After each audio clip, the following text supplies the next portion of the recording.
we'll call the meeting to order. We do have a quorum. All members are present. And the first item of our work, this is a workshop session we're calling to order. And I'm going to start over.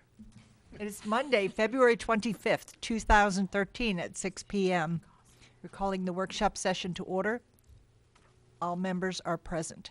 Item number 1 is recognition of Town Secretary Shannon DePrater.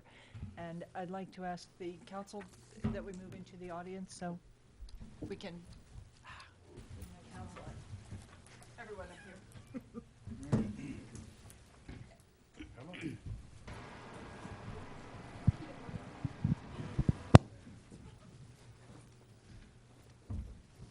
You guys can move too. It was basically so we don't all have to look at Mike's back. It's online right now.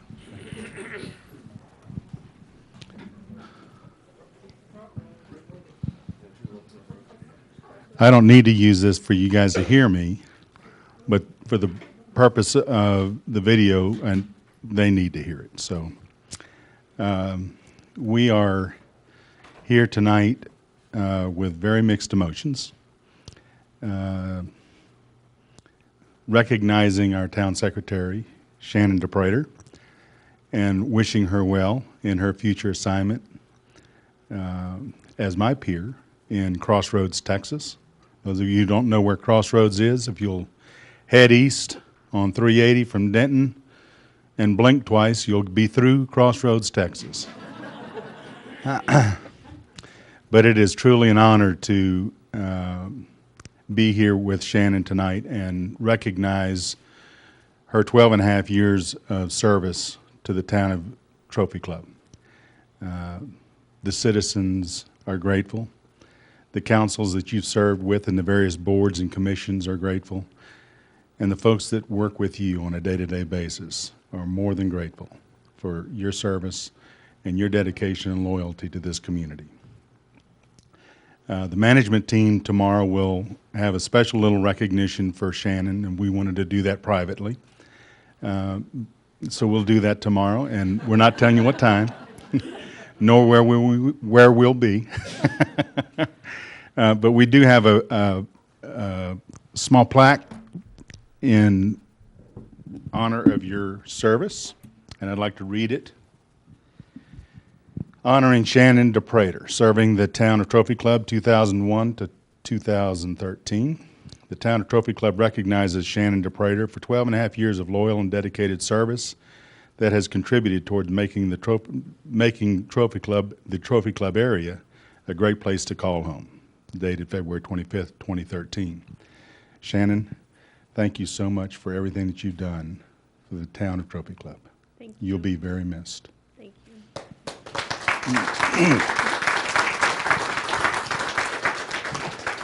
you. We're fortunate to have Sally Michalak, the CEO of the Metroport Chamber, who would also like to make a presentation. She's also the chairman of the NCP, Northwest Community Partnership. That's right. Thank you, Mike. Most of you know me as the president CEO of the Northwest Metroport Chamber, but tonight I am wearing the hat of the president of the board for the Northwest Communities Partnership. And Shannon has served for 2 years as the secretary to this board, so she wears another hat as a volunteer effort, and we have been very appreciative of all her work and help with that. It has encompassed a lot of time, and she comes every month, 7:30 on the second Wednesday of the month is what we've been meeting until recently, and she's been great to work with in my time that I've been the president of this board, and I will definitely miss you, and I have a plaque for you wearing this hat. Presented to Shannon DePrater in appreciation of your dedication and service to the Northwest Communities Partnership from 2011 to 2013, and I will definitely miss you.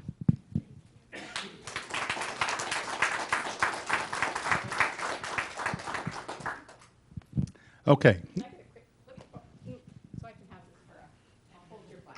Thank you. Do you want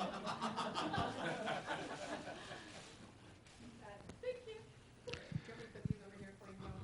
There you go. All right, so for those of you who weren't here earlier in the day, we've been kind of recepting with Shannon since about 4:30, so some of the employees would have the opportunity to come by and wish Shannon well as well. And we wanted to make this presentation formally at the council meeting, so we didn't do anything formally, but obviously people have brought some things and had to leave. They didn't realize we were going to do this at 6 o'clock tonight, so I'm going to just pass them out and let you open it. Yeah, Mayor? Thank you. I would just like to say, I had no idea when I became mayor how many things you have to do and how many places you have to be. And I can assure you it would have never happened without Shannon managing my schedule, because she has been incredible about reminding me, scheduling things, doing the invitations, doing the responses, and I just couldn't do it without her. So you are going to be missed. Thank you.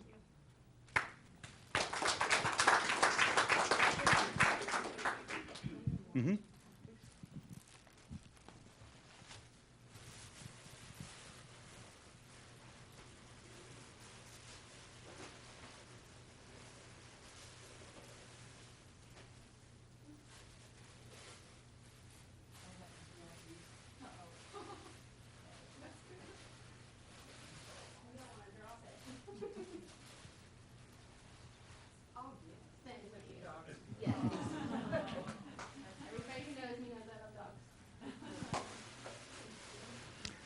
And by the wrapping, I think this came from probably Kathy Dubose.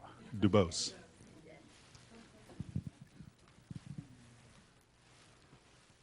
Bass Hall umbrella. Now, I'm not sure about this one.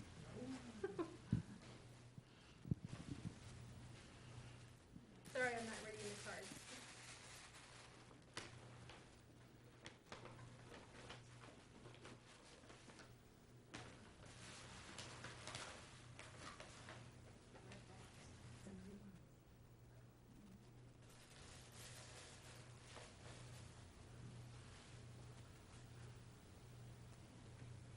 Thank you.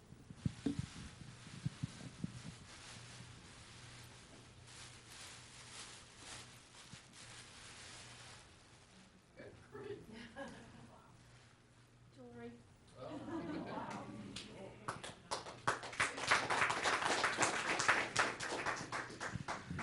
Shannon and I share a common wall. Not only do we share a common wall, we share a common vision and purpose for Trophy Club. And for me, Shannon will be a great loss. I can't tell you the number of times she's reminded me of something that I've forgotten or chased me down and said, that's not the direction you're supposed to be going, or whatever. But Shannon has done a fantastic job of keeping me pointed in the right direction. At least I hope so, Council. And you will be truly missed. And what I'd like to do now is turn the microphone over to you, and you can say whatever comes to your mind and in your heart. I just want to say thank you all and council for this opportunity to get the education that I need to be able to move forward. I really appreciate it. And I am leaving family, and this has been a very hard decision to make. And I'm hoping that I am making the right decision, and I could not have done that without your support. So thank you all.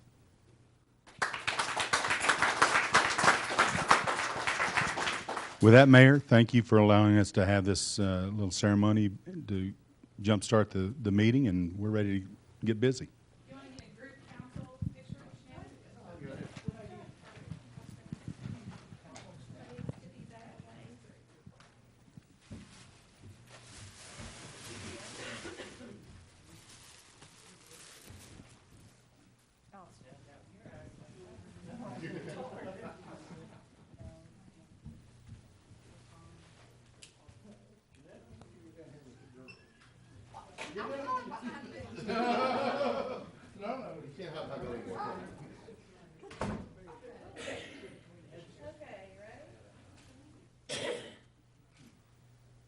Great, thanks.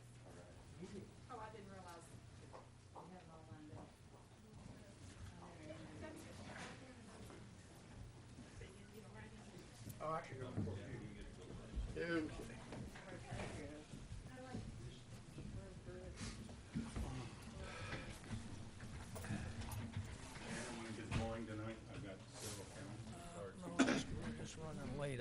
When it gets boring tonight, that's good.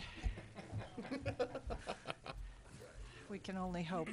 Don't get comfortable. Oh, no, Oh, you're gonna do it from right I had that, no, I need October, that's what it was. I need October. Okay. All right, thank you. Item number 2 for our workshop is to consider and provide direction regarding the draft ordinance permitting the operation of golf carts on the streets in Trophy Club. Chief Niffen? Oh, Madam Mayor, before Chief jumps into this thing, I just want to let you know that what the purpose of this workshop session this evening really is to get some consensus about building a framework from which we can go out to our community. We'll schedule a town hall meeting of some fashion or form, or two, however many it takes to feel, so that you feel that you've got enough input from our community about this particular issue. But we wanted to have some framework with which to work with. So I've asked Chief to be prepared to talk about the last ordinance revision that, based on the last time we had this discussion. And once we have some consensus among the council, we'll just use that to build and work from toward a town hall meeting, or whatever it takes to gain that council or community input. Mayor, yes, if sir. I may. I thought at the last time we discussed this, that we were pretty well set on this, and we were gonna schedule a town hall meeting and take this to the town. Do we really need to discuss it again? Just to confirm, it's been on the back burner because we've been obviously very busy, and it's just more of a refresher. And if there's any tweaking that you want to do tonight would be an appropriate thing to do. We're just going to review it and get everybody gainfully engaged in the issue again. There's some tweaking I'd like to do. well, one of the things I thought, yeah, well, I thought we had just had discussed previously is bringing the concept to the citizens without something for them to like fight against, but something for them to create, to say what is it we want, rather than somebody coming and saying I don't like this, I don't like that. And I Well, guess I mean, and I understand that, Mayor, but, you know, Joe Citizen Yeah. doesn't know the difference, as an example, between a golf cart and a low-speed vehicle, or a street certified vehicle, street legal golf cart, and that kind of thing. And it's important that, you know, we have some framework from which we're talking about, because, you know, if we did nothing and had a town hall meeting, for instance, you know, they may not have this idea that we're talking about, you know, windshields and seat belts and side view mirrors and horns and turn signals and lights. You know, Yeah. if we are. and why are we talking about lights when we are not allowing them to drive after dark? Yes, we I'm just saying that as we're it was a rhetorical statement. Wait a minute, Mayor. Oh, yeah. Wait a minute, Mayor. In the last discussion, we were gonna operate these just like any other motor vehicle, with the speed limits the same as any other motor vehicle, and the hours of operation the same as any other motor vehicle. No, it says No. Not the speed limit, the same as any motor vehicle. Let's review what's in here and go from They there. can't exceed 30 miles an hour. They can go less than, but they can't go more than. No. Okay, I'm going to ask. We need to talk about it. Yeah. That's the purpose of this workshop. And Mike Pastor in the back is asking all of you to speak into the microphone because Okay. it's not being picked up. Thank you. Okay. Jeanette, did you have something? Oh, you well, wanted to say? I just wanted to talk about the required equipment if we want to jump right to the bottom line here. Wait a minute, let's go through it section by section, just to see Okay. if we don't have something. Well, the Alright. chief is Organize prepared those. to do that. Okay, well, why don't we do that? It's his ordinance, let's go through that. I couldn't You're hear you. on, Okay. lead. The draft that you have before you, I believe, incorporated all of the changes that we talked about officially at the last that I recall. There were a lot of strikeouts and so forth in draft number 4, and the revised draft number 4 is what came to y'all.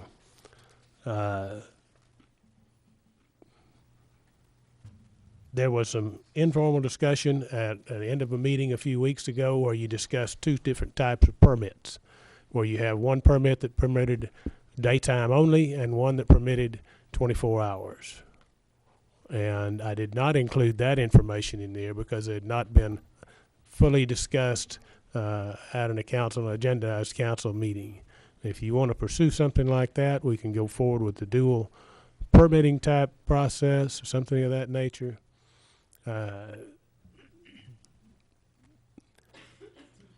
Excuse me. I don't recall the conversation,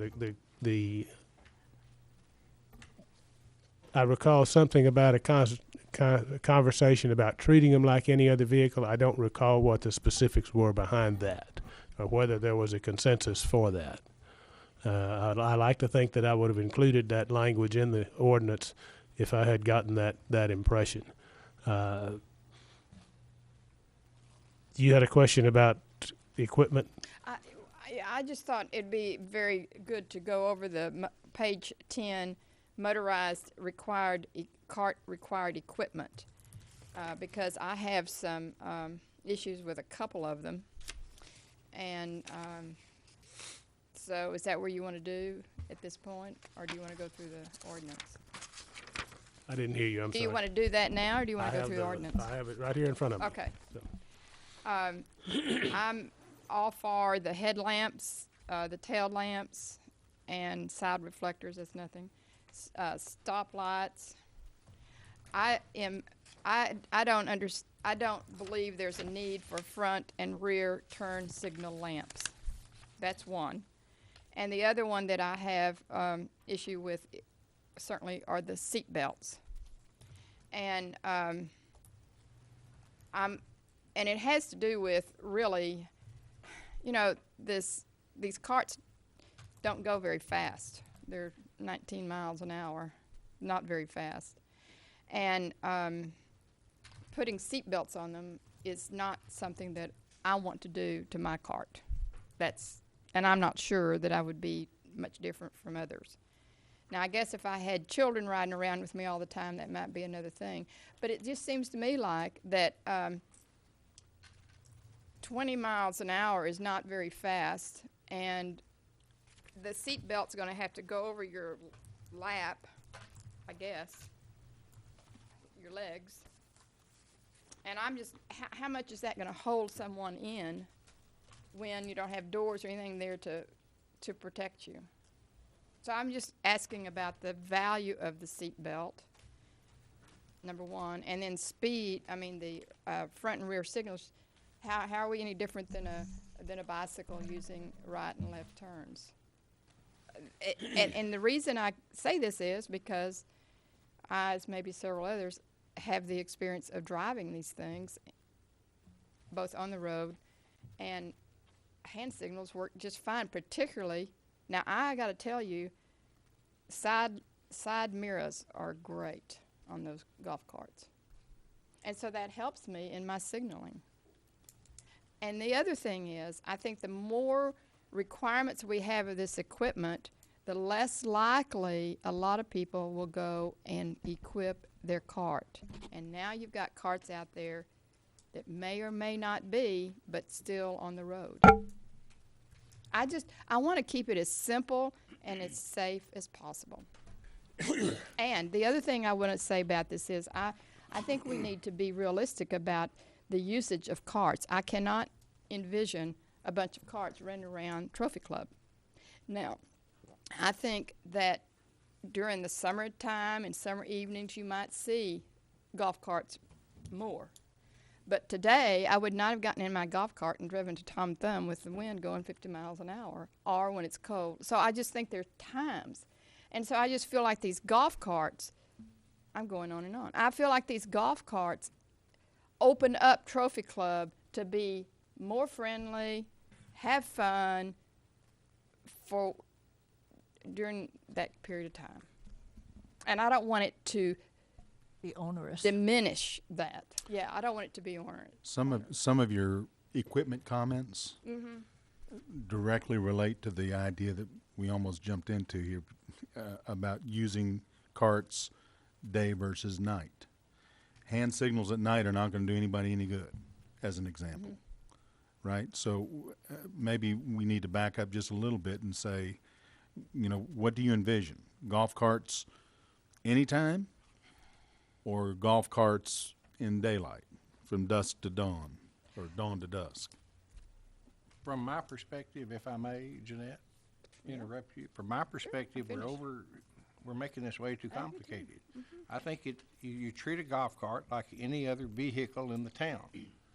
And it's just like, and I don't disagree with Jeanette, because the way that the law is currently set up, people that want to drive a cart to and from the golf course can do that anyway, and we don't have to have a golf cart community. So basically what we're talking about doing is adding golf carts to people that aren't golfers in the town. Now, how many will that be? And the ones that go to and from the golf course don't have to have a seat belt anyway. They don't have to have lights on them. They don't have to have turn signals on them. They don't have to have anything. All they got to be is a golf cart if they're going to and from the course. Is that day, night, both? I guess it would have Well, to you're be, not- they don't play golf at night. Yeah, but they could play till You sunset. could, well, it doesn't say, Chief, in the law, it doesn't say night, does it? But it says I think a vehicle on the road has to illuminate the road so many feet ahead of themselves. Correct. So I think we should make it simple. I do too. Just like any other vehicle, whatever, they can't exceed the speed limit, whatever that speed limit is. If they got to make a turn signal for a turn, and the turn signals, if you're gonna go 24 hours a day, you're gonna have turn signals. And I'm gonna tell you, if I was out there driving mine in the rain, and I had my curtains up, I don't own a golf cart, by the way, I wouldn't be sticking my arm out in that rain. I'd want to be able to blink. So, but that's just my thought. I think we're overanalyzing it. I think we make it simple, let the people feed their input, give them a good framework to work with, and go from there. I want to add one thing to what Danny said. You mentioned that this allows people who are non-golfers to use golf carts. What it also does is allows people who have golf carts to use them for other purposes, because you mentioned that they just use them to go between here and the golf course. Now they can take the golf cart to Tom Thumb, to Vinny's, to whatever. And I guess one way I would think of it is, if somebody is going to always drive their golf cart in the daytime, they don't need to have lights and turn signals. If they're driving at night, I mean, it's just like on my car. If my headlights didn't work and I never drove at night, nobody would ever know or care, right? So the idea being that we need to have the equipment appropriate to the use. And if you're going to be, if somebody's driving it at night, it needs to have lights. I suggested to the chief after the last meeting that maybe this discussion went on, maybe we should have 2 different color registrations. One for a daytime registration only tag, and one for a 24-hour registration tag. Just do 2 colors, and it makes it simple. Well, I kind of like that. Yeah. And I'll also say I've driven on that Indian Creek at nighttime in a golf cart, and it ain't fun. So you don't want to really be out there. So you begin to use some common sense when you use your golf cart on the streets. I mean, you do. I agree, Jeanette. So use the golf course. But the dual registration, or the dual permitting, that is a pretty easy fix. That would be good. That's a pretty easy fix. As far as requiring the lighting, the turn signals on those operated after dark, that is not a bad problem at all. The seat belt issue, any type of restraint, I feel, that keeps you inside your vehicle is worthwhile. Yeah, you don't have doors, and yes, if you turn it over, you're going to get slung out to some extent. But staying in your vehicle is generally, for the most part, preferable to being thrown from your vehicle. And so I would hesitate before I would take out the seatbelt assemblies out of these golf carts. Oh, Glenn, I'm sorry. As a golfer, I mean, I don't currently have a personal cart, but I think Jeanette's on to a point here. We may want to do a little bit more research. I mean, there are standard equipment that you can get with the golf carts, but I've yet to see any of the golf carts with seat belts. Now, I concur that, you know, you're certainly safer if you're going to be on the roadways. In fact, some golfers should probably wear seat belts when they're on the golf course. But they're not, the framework and all that's not designed for a seatbelt system. Not saying that you can't put something on there and make that work. And again, I agree that, you know, it would be better, especially if you're going to operate them on the streets.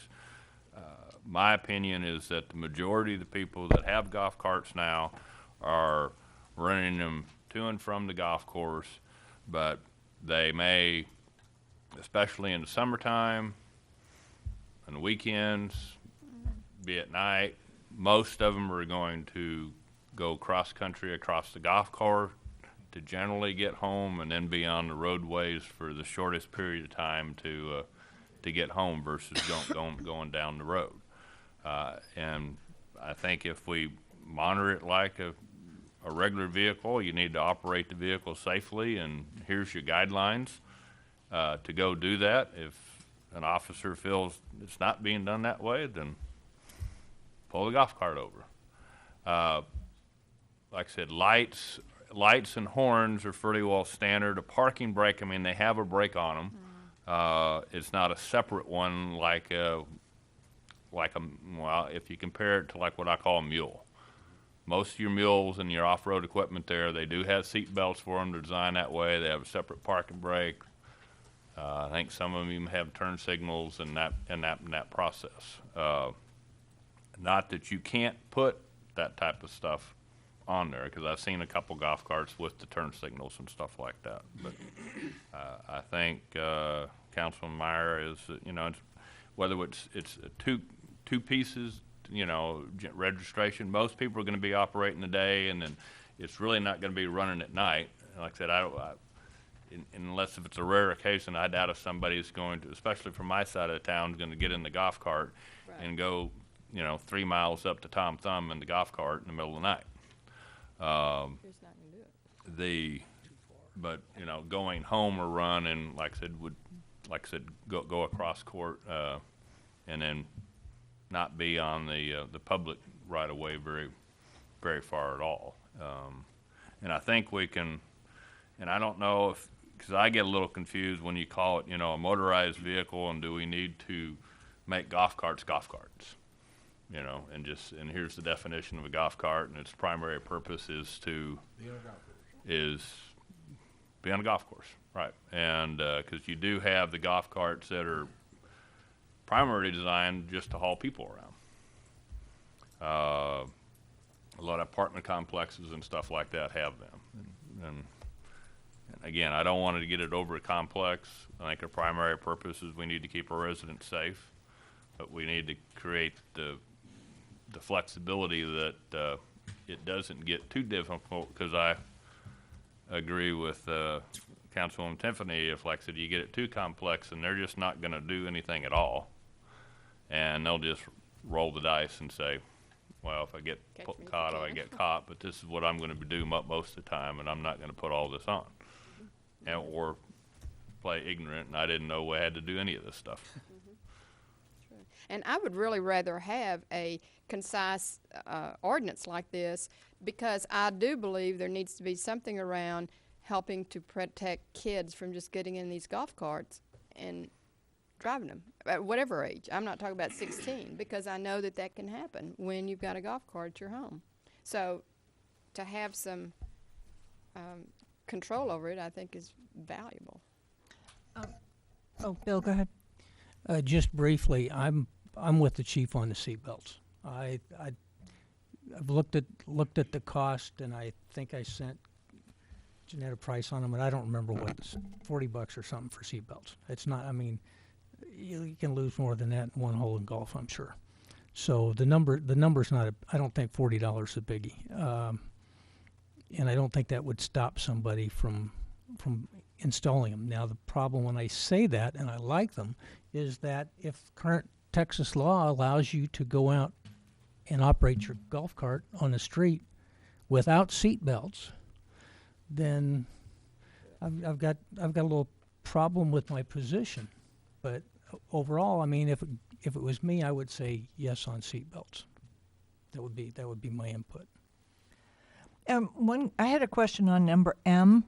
It says motorized carts shall not be operated at any time where there is insufficient light to clearly see persons or vehicles on the roadway at a distance of 500 feet. That to me is not at night. Now, am I reading that incorrectly? Pardon me? I say that's saying you can't operate them at night. That is what that particular, So Paragraph that was says, my point, yes. Danny, that Well, 500, your headlights will take you to 500 feet. there's insufficient light to clearly see persons or vehicles on the roadway at a distance of 500 feet. I think the purpose of that statement Chief, is saying, Chief just said it means you can't do it at night. and that was from the last conversations we had. We took out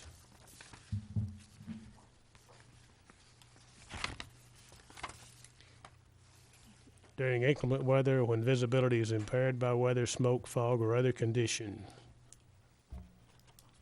And the last line from that was, unless emergency condition exists, the carts may only be operated on public roadways from 30 minutes prior to sunup to 30 minutes after sundown. That paragraph is my understanding of what council's intent was when we talked about this last time, because we took out during inclement weather and when visibility is impaired and so forth because of the subjectivity of it. We just went with exactly what the law says in But terms of it's- operating them. Your understanding, because you're the one that's going to My have to enforce it, understanding is of that what- you can't drive it at night. Then why do we need lights?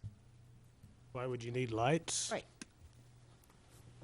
The lights didn't get removed last time we talked about it. Let me Those have a section- crack at this. If we dual purpose the permit, We would allow them to go. we would allow the lights would be allowed to be, I mean, those types of vehicles would be allowed on the roads at night.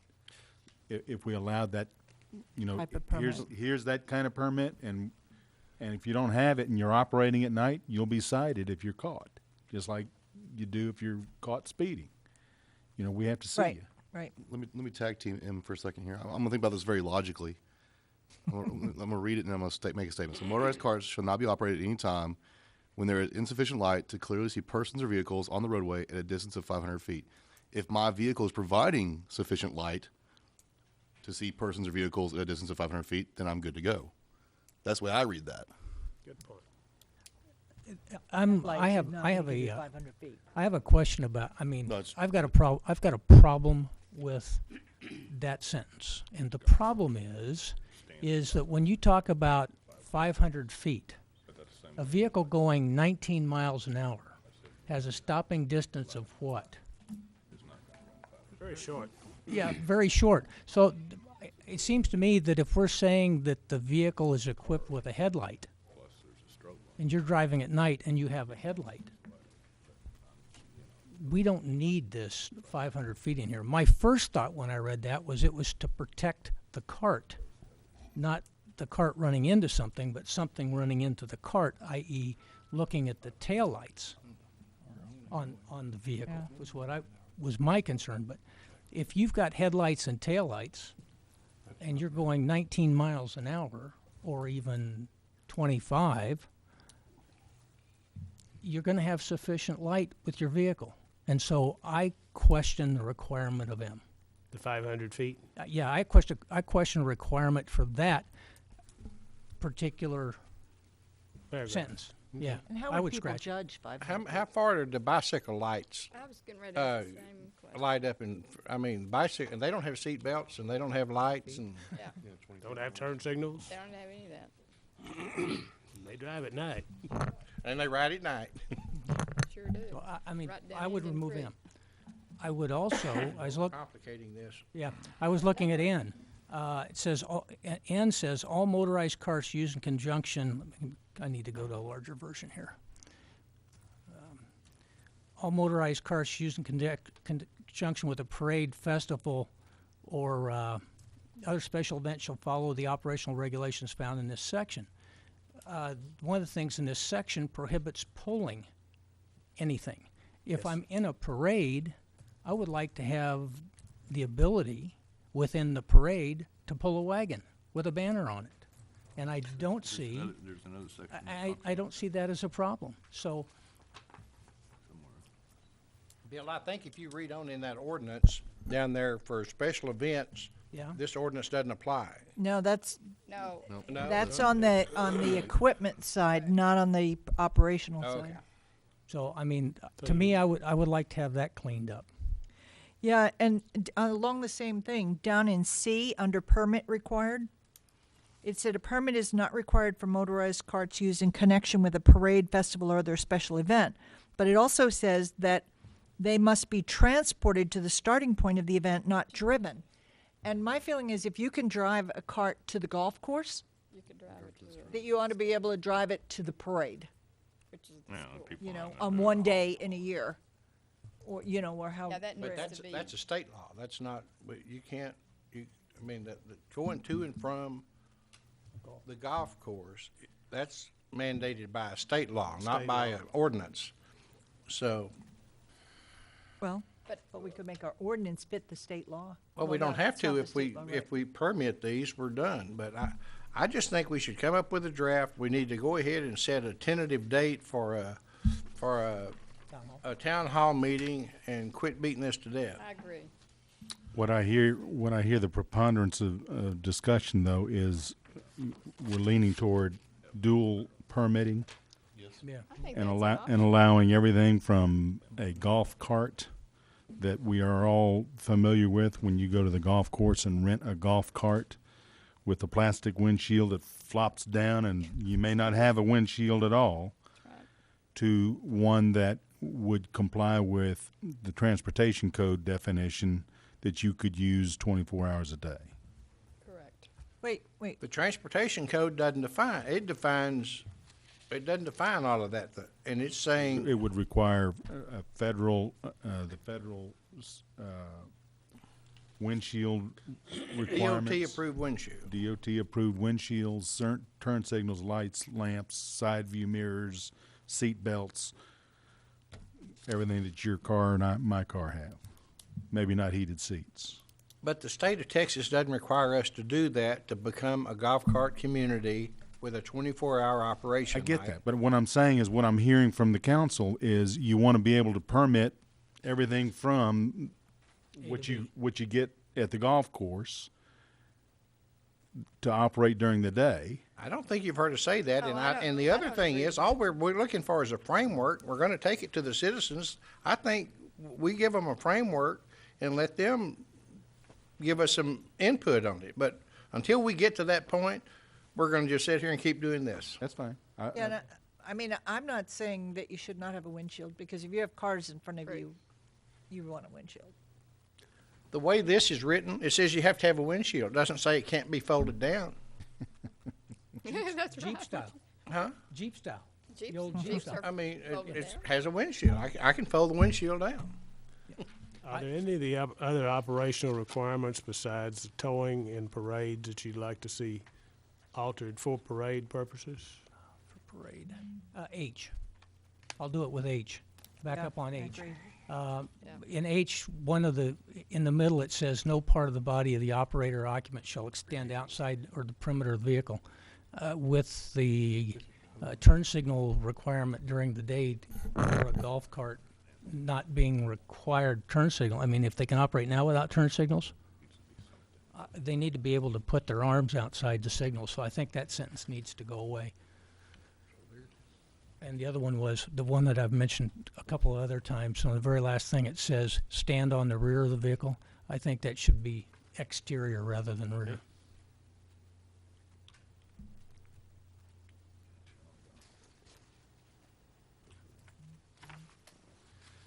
But like this, not permit any occupant to ride on lap, I think during a parade, I'm not sure that that's Yeah.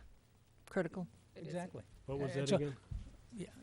The one on H about like riding on the lap and stuff, I think that's okay during normal things, but during a parade, I don't think that's necessary. riding on places other than the seats, I Yeah. think that's incredibly unsafe. To ride in the lap, Oh, in the lap. Yeah. Okay. that's what it says. Without a seatbelt. During a We're parade. talking about the parade. We did Parade it is last going, Parades only. the parade is going about 2 miles an hour. Yeah, we did that in the parade last year. I have one more. It's at this. Again, It's remember, we're gonna Yeah, I understand. bring this, no, I was talking to, I'm down on I'm on page 13. C at the bottom. I'm sorry, what number? What? Page 13. I'm looking from the paper copy. Can you tell me Oh, let's see. Permit required. Permit required. It's toward, okay, number C or letter C. which? Uh-huh. It says permit is not required for used in conjunction with parade, festival, etc., provided such vehicle is only used during such event. And I think that should be within such event, because I could be outside of the parade using the vehicle and it would be occurring during the event. So I think it needs to be within Within the event? within During? within the event. As a participant in the Yeah. event. And then the last sentence, I think, needs to be clarified there just a little bit. It says motorized carts used in connection with a parade, festival, etc. I think that should be non-permitted motorized carts, because we're talking about driving them to the starting line, and this Yeah, goes I back agree. to what the mayor was talking. I think, just if it's non-permitted motorized cart, That makes more then we sense. have the discussion with the mayor. What Then letter was that if again? it same C, C? C, yeah.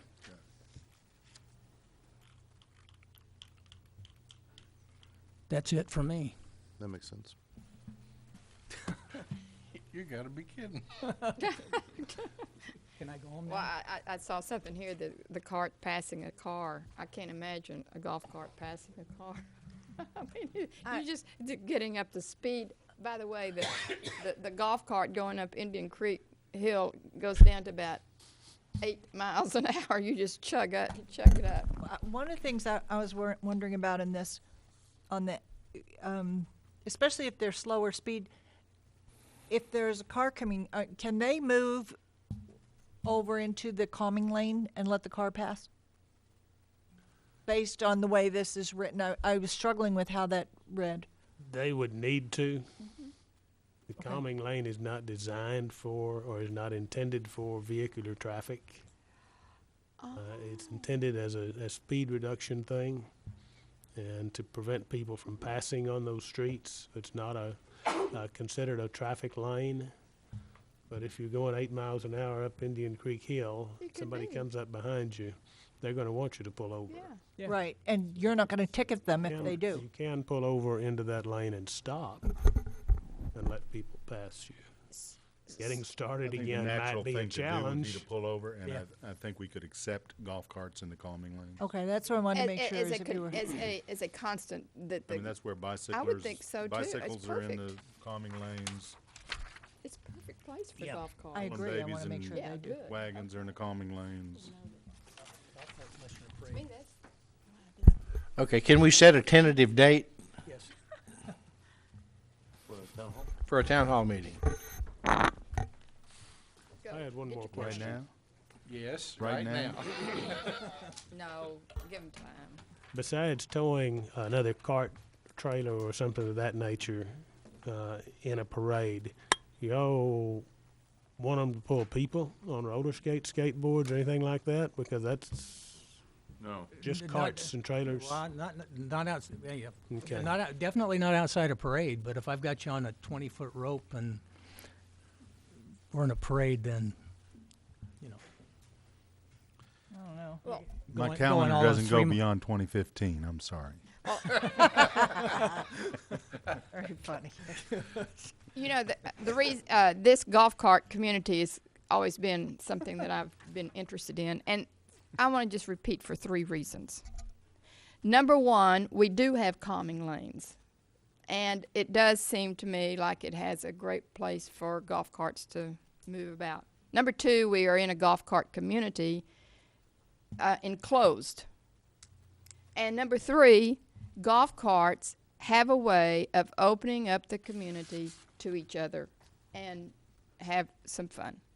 And then the fourth reason that this really came about is because the country club then allowed personal golf carts. So it just really opened up all that to make kind of like a nice package to pursue this, what do you call it? Yeah, it's Activity, the golf cart activity. So, it's just too far to Home Depot for my golf cart. oh yeah, and besides, you couldn't carry all your stuff back. That's right. I'm looking at the first week in April, tentatively. March is a pretty loaded month. Hold on one April. second. So when, so that means it would be how many more months before we get the ordinance in place? If you're comfortable with that, with one town hall meeting, Yeah. we could pull something together in the month of April for your consideration. Okay. You want to do it on April Fool's Day, Mike, or is that just? You know, and as we've talked about, either informally or at the dais, you know, we can structure the effective date in the ordinance to mirror the opening of Right. 114, 170, because I do think, I mean, obviously, Chief and I both, and we all share this safety issue, safety concern, because golf carts, let's face it, are not as safe as vehicles are. And when you mix and match golf carts with vehicles, and I know there are some retirement communities that do that, we are not a retirement community. We have high school drivers, and we have, you know, they're not all 55 and older who get it and have had experience behind the wheel. It's just, you know, there's a safety component that is in the back of my mind just really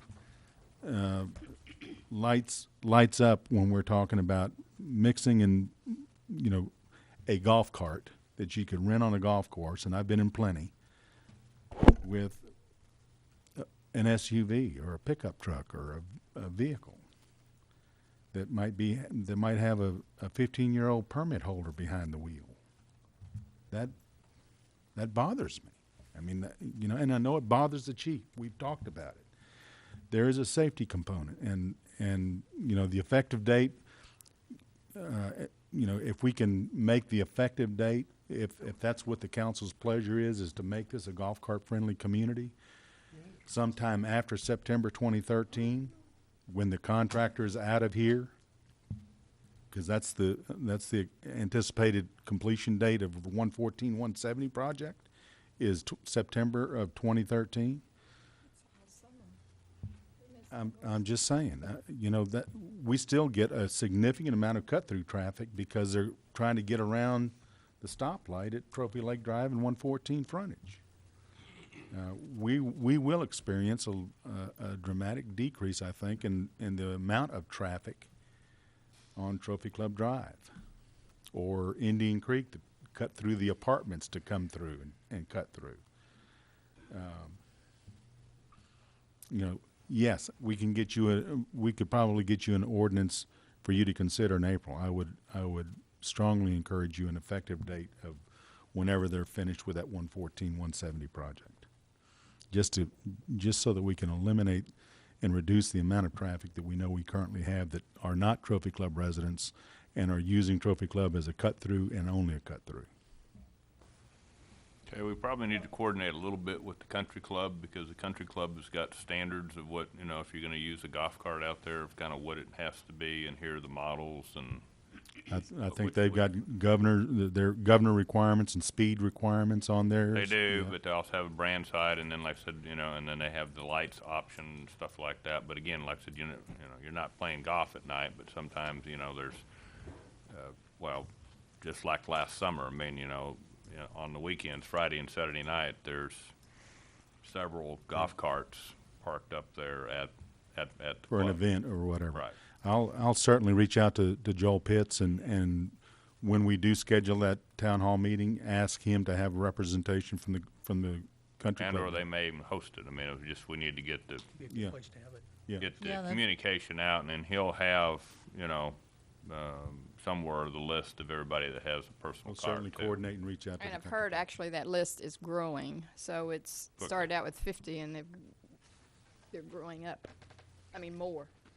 And I think we need to, at that town hall, I think we talked about having someone from a town that had a golf course community, a golf cart community, and also from the manufacturer, I think.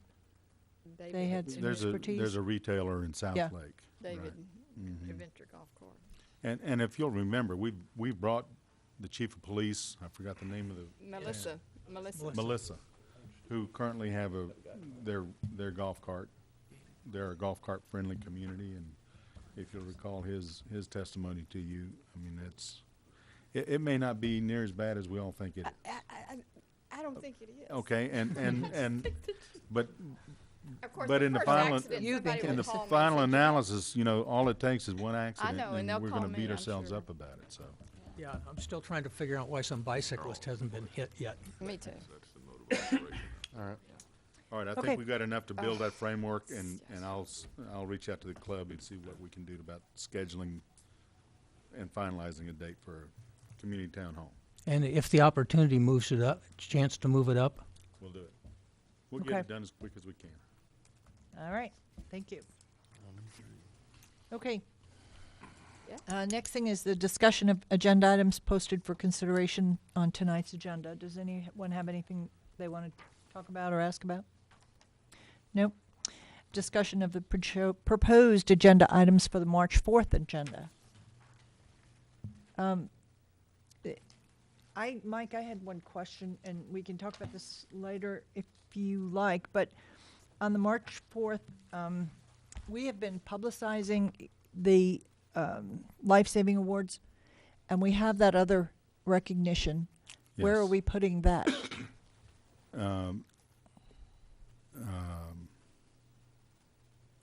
On that same agenda, I mean, you're asking where Yeah, where 'cause they on the were- agenda? They were asking, when are they supposed to come to the meeting at 6 o'clock, 7 o'clock?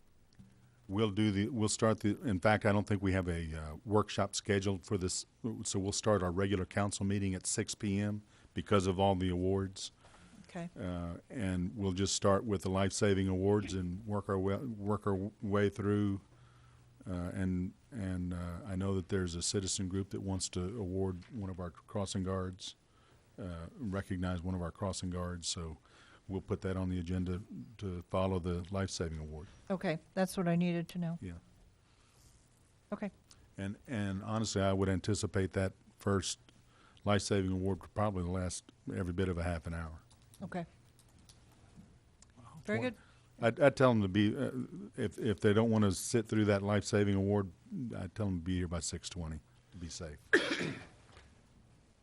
Very good. Okay.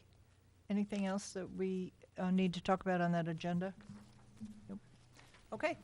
That being the case, we will Take a break. adjourn our workshop and take a break 5 until minutes. 7 o'clock when the meeting starts. Thank you. 2, and we'll convene the meeting into regular session. The invocation will be offered by Councilmember Tiffany, and the pledges will be led by Councilmember Rose. If you'll please rise. Bow our heads, please. Our Heavenly Father, we open our meeting tonight giving thanks to all of the town employees, the management and their teams, the firemen, and the police who dedicate themselves to meeting the demands of their job responsively and tirelessly. We give special thanks to Shannon, who has served the town of Trophy Club. We pray she will bring value to her new place of employment and bless those she will be serving. We ask to experience your presence in this room as we deliberate issues before the council, management, and residents. I ask for patience, gentleness, joy, and kindness during our time together, and pray that we each approach our work with integrity, humbleness, and discernment, seeking the best outcome for all. Father, I ask that you put a hedge of protection around our country, protecting our Constitution, our inherent values, our military, and our families. You have blessed America so that we can be a blessing to others and bring glory to your name. It is in your Son's name, Jesus Christ, that we pray. Amen.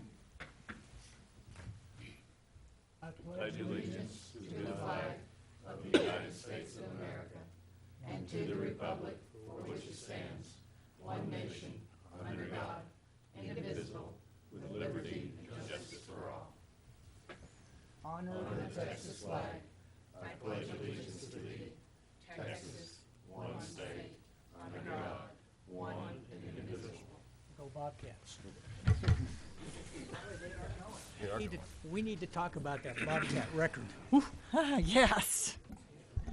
Okay, before we get started on the meeting, I'd just like to mention that we do have some refreshments over there from Shannon's reception, so please feel free anytime during the evening to help yourself.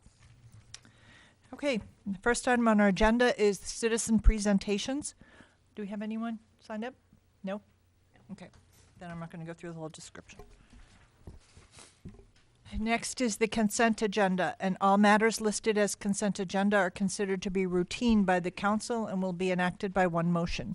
There will not be a separate discussion of these items. If discussion is desired, that item will be removed from the consent agenda and considered separately. Okay, do I have a motion? Mayor, I move to approve the consent agenda. I'll second. Okay, the motion's been made and seconded. All those in favor? Okay, very good. All right, now we will convene into public hearing at 7:05 p.m. Public hearing to consider the proposed two-year budget plan and proposed two-year crime control plan for a crime control and prevention district. And the chair of the the temporary crime control prevention district chair, Dina Boudreau, will talk to us. And I would like to, as you're making your way up here, say thank you very much. I so appreciate this committee and all the work you've done in a very short period of time.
Good evening, Mayor, and thank you for your comments. Good evening, council, staff, and citizens of Trophy Club.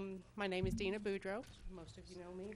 I've had the pleasure to serve with 6 other people, citizens of Trophy Club, that each of them have demanding jobs, but they've volunteered their time, their effort, and their extensive knowledge to the temporary crime. Sorry, I thought something fell. To the temporary CCPD board. And I'd like to acknowledge them here. I'd like to introduce Brent Card, if you'll stand up, Brent, Adam Broyles, and Tim Gamache. At this time, though, I'd also like to acknowledge Chief Niffen and Town Secretary Shannon DePrater, as well as Patricia Adams and Mike Sly, for their time, attention, and effort in assisting us. They've put, especially Chief Niffen and Shannon DePrater, really helped us a lot. Yeah. Tim has put together a short but very informative presentation that will explain the temporary CCPD's proposed plan and budget. And if he would like to come on up. Thank you very much. Mayor, Town Manager Sly, council members.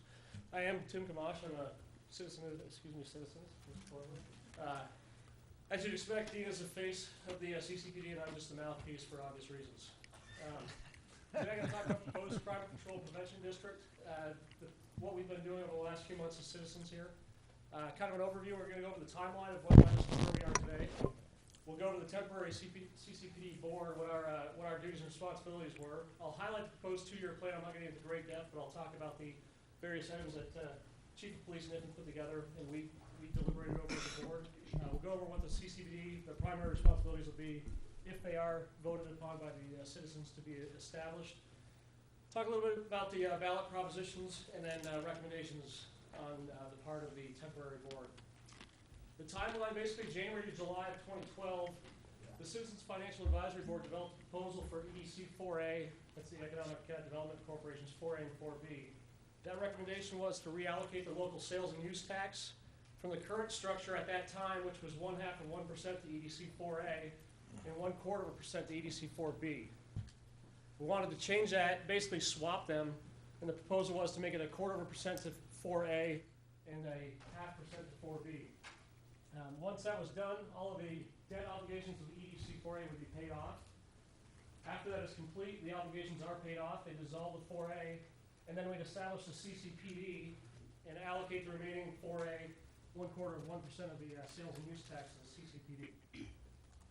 That recommendation went, it was briefed by Town Manager Mike Sly to the EDC 4A, and they approved that, and they accepted that proposal and recommended to the Town Council that that be adopted. In August, the Town Council adopted ordinance ordering for that vote that we all took part in as citizens in November 6th to change those tax apportionments based to 1/4% to 4B, or in correction, 4% to 4A and 1/2% to 4B. Excuse me, Tim. Could you try to stand out closer to the mic so they can be sure to pick this up? Thank you. The vote did take place November 6th, and after canvassing on November 19th, it passed by just over 2,400 votes. So the current apportion is as recommended. EDC 4A is at 1/4%, and EDC 4B is at 1/2%. And those debt obligations, I believe, if they're not already paid off, they will be paid off soon. On December 10th, the council decided to establish the CCPD, the temporary board, which we've been members of here. And between December 19th and February 20th of this year, we were provided the police department, Chief Niffen provided that crime control and prevention district budget and the plan for the crime control, and we deliberated over that for the last couple of months. The membership, as we already talked about, Dina Boudreau is the leader. She has experience in emergency dispatch for the city of Plano. Paul Glowacki was our vice chair. He was a former chief of police for a university and now works in the financial sector as the head of security. Adam Broyles and Brent Card, who Dina introduced, they both work in the financial sector. Christopher Davis is a former Flower Mound police officer. And then J.J. Isherwood and myself, we both have extensive military standardization and training backgrounds. So our board was pretty well made up of financial minds. I refer to Adam and Brent as the green shade guys. They're always looking at the budget and making sure everything makes sense. And we also have a former police officer, former police chief, training, and like I said, dispatcher. So we have a really nice, basically across the spectrum knowledge of policing and training. Our staff liaison was Chief of Police Niffen, who provided that 2-year plan to us. And then Shannon, the outgoing town secretary, was a great assistant. She was always there keeping us straight as far as parliamentary procedures and the such. And then we had basically access to all the town staff that we needed. Like Patricia Adams helped us out with this brief and also with making sure that we were doing everything legally. The temporary board, we worked with the Chief Niffen to develop that 2-year plan. And what we considered was the strategies. As you can see up there, those 3 bullets: enhance the efficiency and effectiveness through the new police facility. For those of you who have had the honor and privilege, I guess it would be, to walk through the current police facility, you'll know that it's in pretty bad disrepair. So that was one of our higher priorities in the agenda, or on the plan. Also, enhance the crime fighting capabilities through technology and equipment. And also staffing, look at staffing, what specific areas in staffing that we could improve the performance of the police department. Once we've done that, we want to analyze our projected budgeting based on what the taxes brought in over the years and look at that versus the strategy of the 2-year plan and decide where those monies could best be spent. Next, we're going to develop and deliver this brief that I'm doing right now. That's why the red arrow is there, to kind of show you where we are along that line. Our next responsibility was to order the creation election for the CCPD, which we will do jointly with the council. And then once that election does happen, if it is decided that we will have this election, then we'll canvass the returns of that election. And then finally, we'll facilitate the transition to a permanent CCPD should the citizens vote in favor of that proposal. Here's the 2-year plan. This is the crime control plan. The budget plan, I don't have up here. It just kind of shows everybody what we've looked at as far as crime control and prevention. The budget is, like I said, it's an estimate based on what we've had for sales and use tax in the past. So it's not really a set number. These are prioritized by what the police department determines to be their highest priorities. And I'm not going to get into a real big discussion about the plan. It just kind of highlights for the citizens what the priorities are for the police department and some high points of those priorities. As we talked about, the new police building, it was constructed in 1995, and it is in disrepair, as evidenced by the latest sewage leak that they had up there, which has driven them down to the fire department building. But also, the MUD has determined that that property is going to be used for future water storage tanks, which, as the town grows, will be badly in need. So that land is already spoken for. It belongs to the MUD, so the police department has to move one way or the other. The additional school resources officers, that was a 2-year plan. Right now, Northwest ISD and the police department are in discussion on that. Obviously, there's budgetary constraints, but they do support that, and it's just a matter of getting from here to there as far as paying the officers, because the CCPD money isn't enough to pay for the SROs, the additional SROs, so it'd have to be in coordination with Northwest ISD. The tasers right now, each officer checks them out when he comes on duty, so anyone who has their own equipment knows if you're checking something in and out, obviously you have to check and make sure that works, and if it's your own, you have more of a propriety over that, and you're able to keep that in better shape. So the police department would like to issue each officer a taser. Additionally, the patrol force is growing with the town, so there's a need for a 5th and 6th patrol vehicle. Again, as we get bigger, we've already hired more police officers. We don't have the vehicles to support that as we continue to grow. So we need more vehicles, and also it gets them on a rotating cycle. If we buy 2 now, then we can rotate them over years and spread that cost across years. Once we get those 5th and 6th vehicles, we'll obviously need equipment for those. So we need to equip those vehicles as well. And once we equip them, we want to keep them cool in the excessive Texas heat. So at a relatively minor cost, we can protect all the electronics inside those vehicles. The AEDs, for anyone who's having a heart attack, they'll appreciate the fact that the police officer who most likely will get there first will have an AED to quickly respond to any cardiac event. Right now, the police officers purchase their own weapons. There's no standardization across caliber or weapon type, so they'd like to identify and issue duty weapons. Then every officer has the same weapon, same training, same caliber, so in a bad situation, they're able to trade off magazines and things like that, so everything's standardized. The Opticon system, that opens gated communities. It opens the gates. It also functions the red lights. It actually turns the light red in the other direction as a police vehicle goes through that light, so it adds safety to the police officer and to other citizens. Right now they're invisible light spectrum, so it's a strobe, so it can be spoofed. Somebody could physically come up and do that, hit a strobe and get into a gated community, and this will take away that capability. The automated license plate recognition system, really that's a safety issue. If an officer at this point, right now, if he sees a vehicle that looks suspicious, something doesn't look right, he has to physically enter it on his computer, either stop and let that vehicle get away, or enter it on his computer while he's driving. With the automated system, he hits a button, it reads it, it brings up if that vehicle has been stolen, if there's warrants, whatever the case may be. So it adds to vehicles, officer safety, and it also helps them to police our town a little bit better.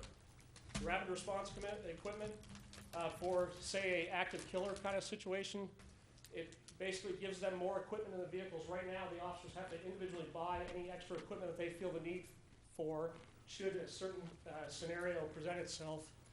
With the rapid response equipment, they'll standardize that across all the vehicles, so every officer responding will have the same equipment in every vehicle. The handheld electronic citation device, right now there's a software issue where we work with Denton County on a lot of a lot of items, warrants, and not necessarily warrants, but a lot of the paperwork. Right now, our systems don't talk to their softwares. Why? These automated systems or handheld electronic citation system will, first of all, make everything standardized software-wise, but it would also help with the duration of traffic stops. All right, so that was kind of a highlight, hitting the basically the 10,000 foot view of our 2-year plan that Chief Niffen was put together and we deliberated over the last few months. As I said, the budget side of it, our two guys here, especially from the financial sector, looked at that real closely and everything matches up and we think we can do all what the chief would like to do. If the citizens decided on a permanent CCPD board, their responsibilities, first of all, they'd be a board of directors that would serve staggered 2-year terms. So citizens can constantly be joining that board every couple of years. A spot or a number of spots will become open. So citizens can continually become part of that team. We'll execute this temporary board, the 2-year plan that we just put together. So basically, once we get into the execution phase of that, they'll adjust that as necessary based on what we actually get for tax revenue. If the department sees a new need that should pop up that may be a higher priority, and technological advances, town growth, things like that. So this board will actually execute the 2-year plan that we've put together. And they'll periodically evaluate that board against measures of performance. Each one of those items that I talked about in the 2-year plan has a measure of performance. So the board is able to look at that, see where we stand, see if we've met measures of performance and whether we need to either reprioritize priorities or whatever the case may be to make that work. After they have been created, they're going to work closely with the chief of police to actively manage the budget.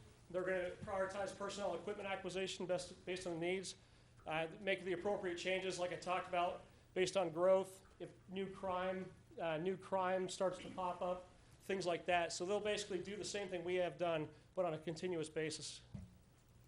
And then they'll determine the proper measures of performance. So it's a way that citizens can watch what we're doing with those tax dollars that are coming in, what the police department is doing with that equipment they're getting, and they'll be able to continuously analyze that and measure the performance of the 2-year plan. The ballot propositions, this is kind of more in citizen speak as opposed to what you'll see on the ballot. But bottom line is the propositions will be dissolve the EDC 4A and then create the Crime Control and Prevention District and apportion that 1/4% sales tax, local sales and use tax revenue to the CCPD. Something that I learned recently is if we dissolve EDC 4A, that 1/4% of tax is still going to be out there, but it'll get reapportioned somewhere else potentially. So if the Denton County decides, hey, we need that 1/4%, they could take it and use it for whatever needs they have. So if EDC 4A is dissolved, I was thinking that maybe that 1/4% would be hanging out there and maybe reduce the sales tax, but it's not the case.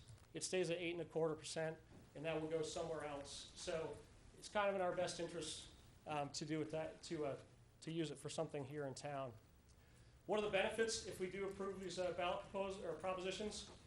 Improved and increased Trophy Club police capabilities. The tax burden basically is through consumer purchases at Trophy Club businesses versus being allocated out of the police department's general operating funds. So every dollar that they can put towards equipment, personnel, and the building out of this 1/4%, it doesn't come out of their general operating fund, so it leaves them more money to be able to operate effectively. One of the big things there and why I have it highlighted is people come into Trophy Club, use our businesses, use Tom Thumb or whatever other business we have. When they do that, if something happens to them while they're here, they're going to consume police services. They're going to call the police. The police will spend time, money, and everything else to basically take care of them while they're in town. But they're not property taxpayers. So this distribution of this 1/4%, actually these non-citizens who come to our town and use those services will actually be contributing through their tax dollars to help pay for the police services. It doesn't increase our tax burden. Like I said, that is existing 1/4%. It benefits quality of life and safety of citizens, but also increases the safety of our police officers. So it's a win-win for both the citizens and the police department. And the big thing for all citizens who are concerned about transparency of government is we are Trophy Club citizens. Every one of us is a citizen, and we're on this board. We're working with the chief of police. We're hearing what their capability gaps are, what they need to prioritize, and we're actually actively involved. So our recommendation as a CCPD is for the Trophy Club Town Council to include the Town of Trophy Club Crime Control Prevention District creation proposition in the town's ordinance calling May 2013 election and put it on the ballot for May of 2013. If it is approved, we'll establish a CCPD as a permanent board, and we will continue to improve our police services here in Town Trophy Club. That's the end of my plans speaking. If there's any questions for myself or Dina as the head of the board chair, open it up to questions. Thank you very much. Does Jim? council have any, very, very complete and thorough people? You can say thank you, Colonel. Does anyone have any questions? Oh, I would like to thank the board for the fine job that they did in preparing us. You have just done an outstanding job. We really appreciate it. In a very brief amount of time, too. Very brief. Anybody have any questions, comments? Did we I have a question on the financial side, and that is, I believe you're looking at 2013, 2014 budget. I pulled one up here. It's $160,000 proposed tax revenue, and I think there's a follow-on one for the same 2014, 2015 that also has the same amount of tax revenue. My question is, we're in the 13-14 tax year now, 12-13. We're in fiscal year 13. We're in fiscal year 13. So how does this, we're in the middle, you're going to be in the middle of it. So I was looking at the numbers saying Be this. effective in October. Oh, so the roll across won't happen, even if it's passed, the roll across does not happen until the following October. That's right. Thank you. This is a public hearing. Did we have anyone sign up? No, ma'am. Okay. All right. Well, thank you very much. We'll move on to item number 11. We will take action when we go back into the regular session. So just so you're clear on that. Number 11, a public hearing to consider a request for approval of an amendment to ordinance number 9917 P&Z, the same being Plan Development number 21, Plaza Shopping Center, to allow an increase to the size of monument signs. The applicant is CS Realty on behalf of Randall's Tom Thumb. Director Huggins? Yes, ma'am. Thank you. On the screen, if we can turn out a light, it might be able to. Thank you, Mike. On the screen is the existing site plan for the Plaza Shopping Center, Plan Development number 21. The request before you this evening is for approval of a revised site plan to add a Tom Thumb Fuel Center in the southwest corner of the parking lot. It's this area right here. And this is also on the handout that you received with your packet. This slide shows the addition of the fuel center and is the site plan that you are approving, the overall site plan that you are approving tonight, and this is the fuel center right in that area there. The fuel center will have 4 pumps, which will allow service for 8 vehicles. There will be a 714 square foot store that will sell such items as fountain drinks and hot and cold coffee drinks. Construction of the station will reduce the number of parking spaces in the shopping center by 37, leaving 499 parking spaces throughout Track 1. All of this area is Track 1. The Bank of America is a separate tract, and the Walgreens is a separate tract. But all of this is Track 1. And by the PD ordinance, 499 spaces are required. After the after the fuel center is constructed, there will be 499 spaces. So it does meet the PD. It is in compliance with the PD. As noted in the staff report on pages 83 and 84 of your packet, the fuel center plans also meet the town's regulations regarding hours of operation, the type of building materials to be used on the station, and the area and building requirements. The site plan also meets the town's photometrics and landscape requirements. However, one note on the landscaping. The applicant plans to remove 7 crepe myrtles, of which 4 would be relocated. During the Planning and Zoning Commission review of this request, the Commission asked that an attempt be made to relocate all 7. of the crepe myrtles, and the applicant has indicated that they will move the other 3 trees to the east side of the Tom Thumb grocery store near the loading dock. So this area right in here. Okay, that's a little bit closer look at it. So it'll be behind. Carolyn, I'm sorry to interrupt you. Yes, ma'am. Just so I understand, we're still in a public hearing, and I thought this was just regarding the monument sign. The public hearing is for the monument sign. I'm sorry. You're just going through the whole thing because we're going to address it all. I'm going through the whole thing because Gotcha. I thought if I did Made just the sense. signage, it would be confusing when, yeah, so I'm sorry, I am doing the whole thing. That's fine. Okay, thank you. Thank you. Okay. Lighting. The one light pole will be removed in the construction of the station, and that's indicated. You also have this sheet in your packet that there's one light pole right there that is going to be removed. That light pole will not be replaced. But the fuel canopy does have recessed and shielded lighting on the underside of the canopy, which will provide sufficient lighting.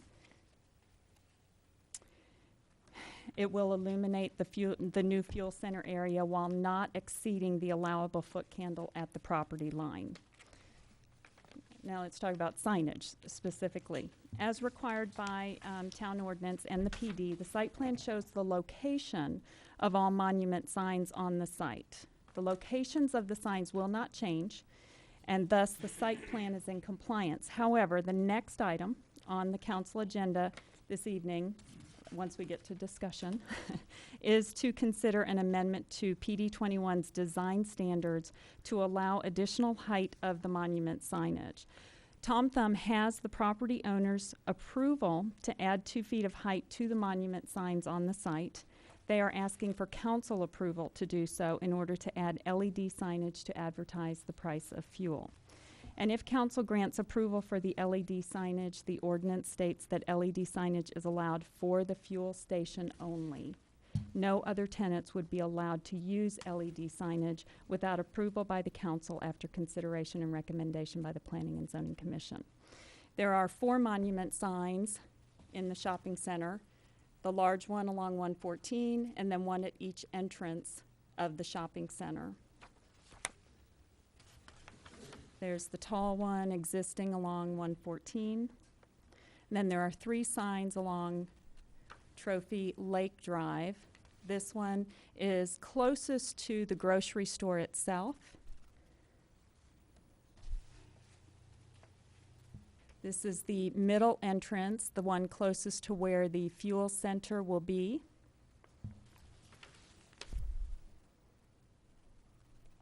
And then this is the one in front of Walgreens.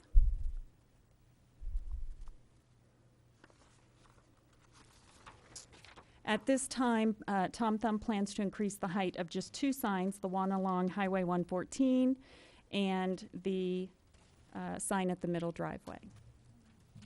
They have plans to increase in height these 2 signs only. The PD is written so that eventually all 4 signs could increase in height.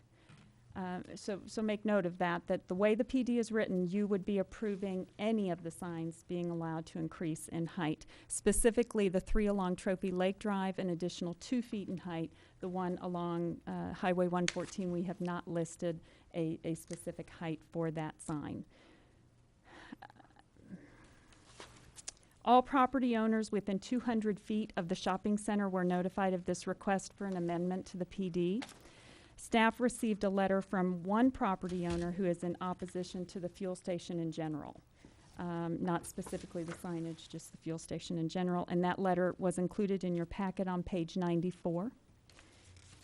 The Planning and Zoning Commission, Chairman Hill was planning to be here this evening, but was unable to attend. The Planning and Zoning Commission considered the site plan on February 7th and recommended approval by a vote of 6-1. The Planning and Zoning Commission considered the PD amendment in public hearing and discussion on February 21st and recommended approval by a unanimous vote. Mr. Uri, Ron Uri with CS Realty, is representing Tom Thumb this evening and has a short presentation for you. to give you a visual picture of the fuel center they wish to construct and what they wish to do with 2 monument signs on the site. Thank you. Thank you. Okay. Do we have that presentation now during the public hearing? That would be very good. Thank you. Mayor White, members of the council, my name is Ron Yeary. I represent Tom Thumb here tonight. Don't need to go over what Carolyn's already explained. That'll be a little redundant. She did a great job. And I'd like to tell this council what a joy it's been working with the town Trophy Club. Carolyn has been very professional, very timely in her responses, and has that go-get-em attitude. Anything can be done. And I just want to tell this group, staff, that it has been a real pleasure, and thank you for that opportunity. The overall site plan is what we're looking at now. Of course, it locates the Tom Thumb store, and outlined in blue is the fuel site. This is a fuel site plan which shows the, whoops, I did something wrong. Sorry. You have 4 pumping stations, 8 hoses. You can simultaneously fill eight vehicles at one time. This is an area right here where some of the crepe myrtles will be moving to these new islands that are created for that. And the other one, is Carolyn's already explained, will go on the east side near the loading dock. This is the interior layout of the kiosk. Outlined in blue is the sales area. Customers will come in. They can choose out of this cooler case cold drinks and other items like that. And you have coffee and tea and those kind of items, Slurpee type. You have a cashier's area. You have a unisex restroom open to the public, and the balance of the square footage, as she's already told you, is 714 square feet. The main entry for the customers on the south end of the kiosk, and the required fire exit is on the north end. You've already seen this, but this does show the color scheme that will match the store. It really is a complement to the design that's already in place. The kiosk is made of stone with the wainscoting at the bottom, which is stamped concrete to look like cast stone. And as you can see, Tom Thumb does an excellent job. I can say this because I've been involved with most of their fuel stations over the years. And they build from the ground up, bricks and sticks. It's not a modular unit that many of the big box folks use, but it's always done as a complement, and I think it's, y'all will be pleased with the outcome of it. The 2 monument signs in question are shown here at both these locations. We're asking to modify those signs. This gives you the actual dimensions of the monument sign at the entrance to the fuel station. It goes from 6 foot tall now to 7'7", so under 2 feet. The width remains the same. The only thing, adjustment or modification, is in the height. It's done, to accommodate the Tom Thumb logo and the LED menu board there for pricing. So that's the reason this unit will slide in and brick around it. This is the existing monument sign on Highway 114. And by the same token, we're asking to be able to add the Tom Thumb logo and the LED menu pricing board on top of that.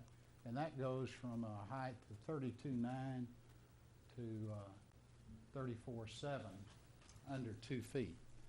And if you have any questions, I hope I can answer them. Along with me tonight is Carrie Brawley, who's from the corporate office. She's in the real estate department and has coordinated a lot of this effort.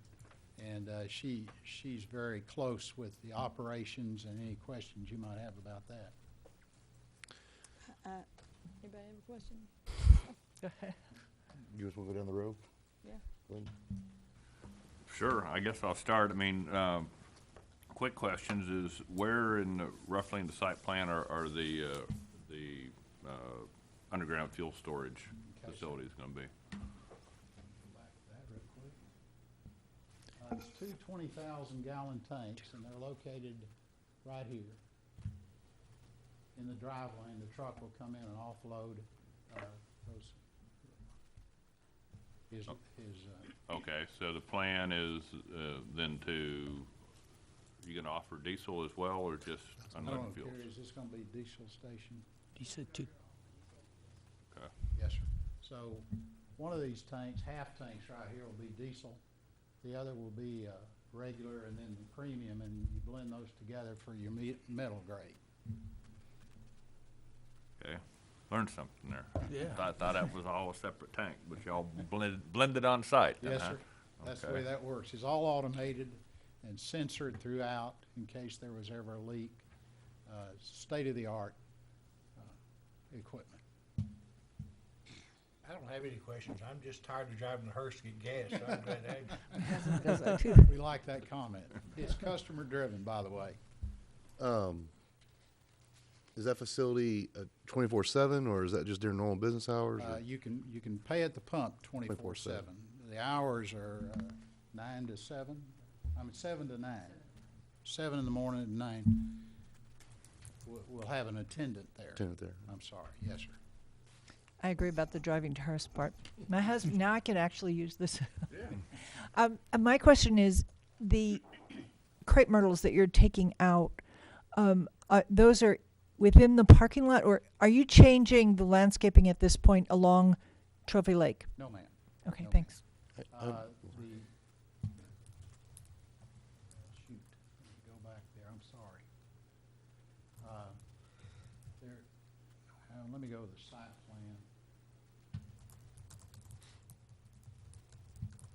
This, whoops, I'm not real good at this. Sorry, I apologize. It's okay. But there are landscape islands, and I'll get to them. They're within the parking lot, essentially. Okay, that's good. And they'll be removed from those islands and replaced on the property. Okay, thank you. I'm sorry, I meant to ask one more question. Chief or Town Manager Sly, are we any bit concerned about having diesel fuel there and additional diesel, trucks coming through and getting their gas there and coming back out and getting back on 114? The traffic flow would, obviously, there's no cut-through at that point in the middle entrance where the fuel site is intended to go. So they would have to go one of the other, the first or the third points of ingress egress and they would be able to navigate through, make that maneuver. And then to come back out, they would have to go down through the roundabout, come back up through? No, they could make that Yeah, left. They can make that left turn? together. Okay. I will tell you that we've had some preliminary discussions with the property owner and property managers of that entire property about what the impact of this fuel site will have in terms of traffic flow along Trophy Lake. Because you know that even just normal traffic flow during rush hour especially, forget the 18-wheelers, the cars trying to cross over is really a dangerous situation, especially up by Walgreens.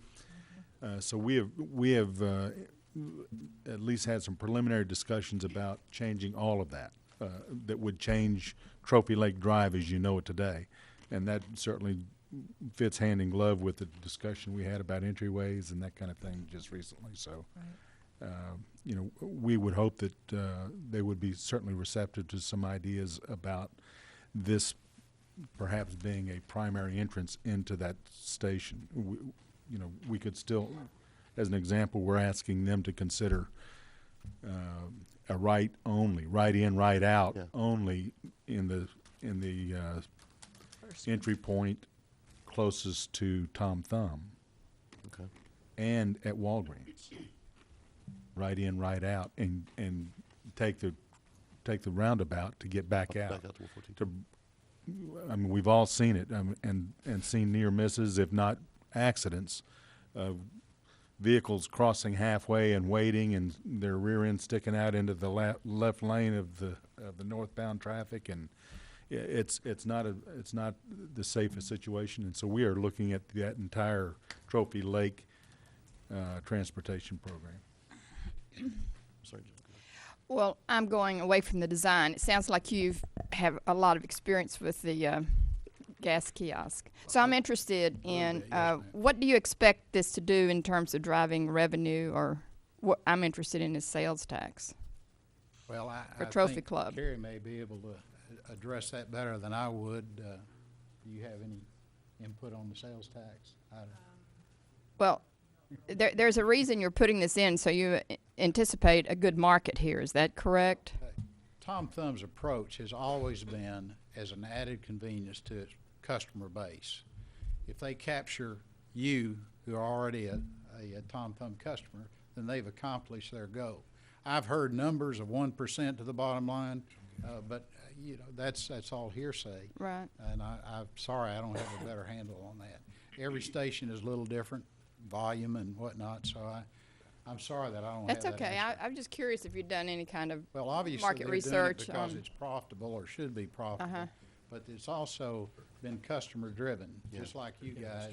You want to have Okay. a place locally, and so that's what their All right. goal is, to capture their base. And Jeanette, and Mike, correct me if I'm wrong, Trophy Club does not get anything from the sale of gasoline. No. That's correct. We would only get sale from product within the little kiosk. That's Well, correct. that's more. He does better than Thank zero. you. Bail me out. Yeah, yeah. Okay, Well, and thanks. hopefully, I mean, obviously, Tom Thumb is in business to be successful, and hopefully that will bring more customers to the store True. as well. Obviously. Because that gas discount they give, it is not a big advantage when it's down in Hearst, but it's a bigger advantage when it's here. We do too, but still. You drive all the way My to husband Hearst does. for gas? Yeah, it drives me It's crazy. a discount for Tom Thumb, yeah. Mayor. It's a good discount. Go ahead. Ron, if you would go to the elevation diagrams. Thank you, right there. One of the things is I noticed when I was reviewing the packet was the location of the single price Yes, sir. on that. Did a little Google image search for other things, and I think I tried to work the Yes, sir. diagram to you. But for those in the audience and for those watching on the video, I've got it up here, but I can't project it. What I'm looking at is I don't think that particular pricing on the awning is I'll say sufficient. Its location when you go to the overhead is more or less a beam the backside of the bank. I mean, it's back in that area. It's not out toward the street. What I have seen another group do is they move this sign. First of all, for the purpose of those looking at the diagrams, the north canopy elevation would have Trophy Lake Drive out front here. And on the south diagram, Trophy Lake would be on this side. So what I'd like to suggest is that type of signage in this area and in that area there. And then that puts it out toward the street where people are going to see it. It also adds one so you see it from both directions. And it is high enough up that it's easy to see. The other thing that I would like to suggest is on the east canopy elevation, and this particular elevation faces the parking lot. Yes, sir.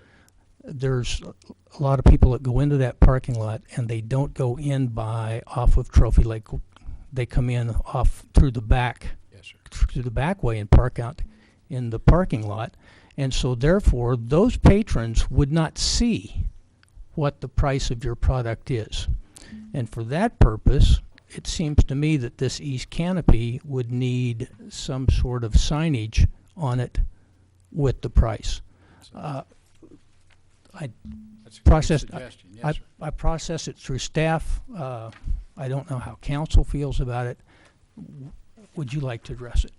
Well, we're happy. We love to do, and we hated to come in asking for signs on all 4 elevations, but we'd welcome to be able to put it on the east elevation and move the, if we could have one on the north and south and east, it would certainly be a benefit. We just hated to come in with that.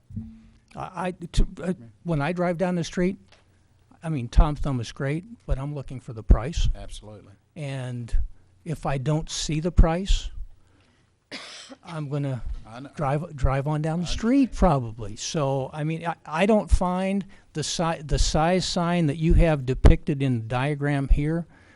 We were discussing earlier about signage sizes. The diagram that I have has, I think, probably the same size sign. It's just presented differently. And if we can stay with that size, I have no problem with moving it and adding the 2 additional signs, one on the back and moving to the front. I think we may need to wait till we get into discussion, or I can ask a question. Can we, these kind of changes, would this have to go all the way back through P&Z? No, and ma'am, yourself? it And would what do not. you think about those changes? If you want to make changes like that this evening, that would be okay, because what you're approving is the site plan and the sign. These types of signs, LED signs, are not addressed in, actually they're not allowed. This type of signage, LED signage, is not allowed by our town sign regulations.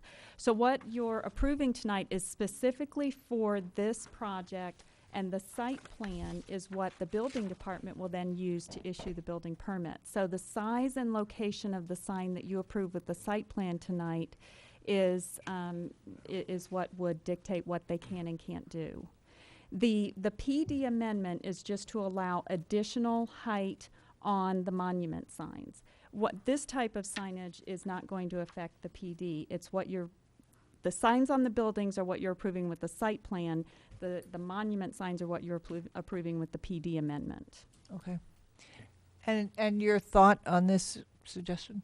Are we opening the door to too much in the way of LED lights? I think it's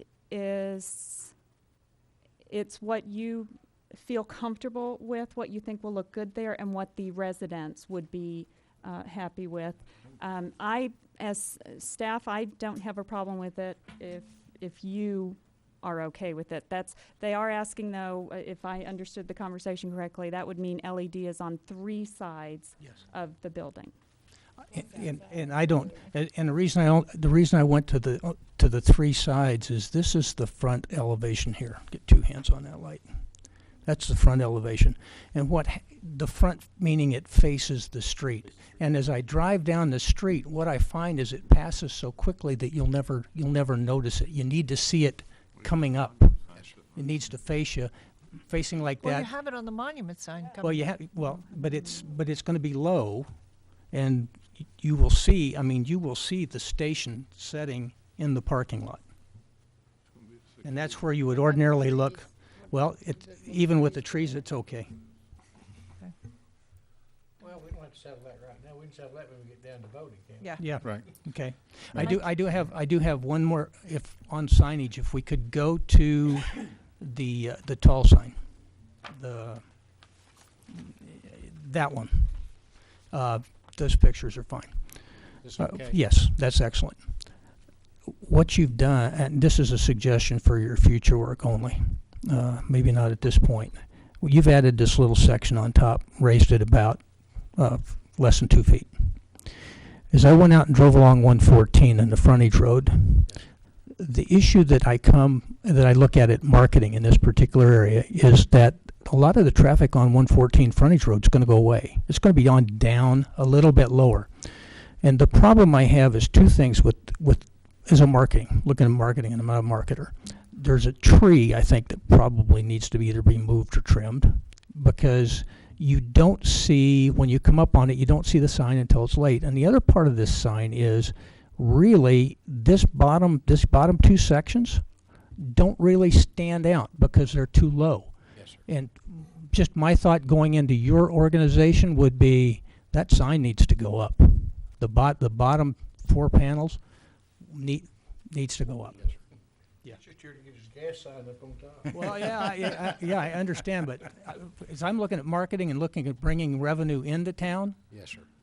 it does a little good to hide the sign. Absolutely. And there are conversations with the landlord who owns that sign right now Okay. for just what you've brought up. Thank you.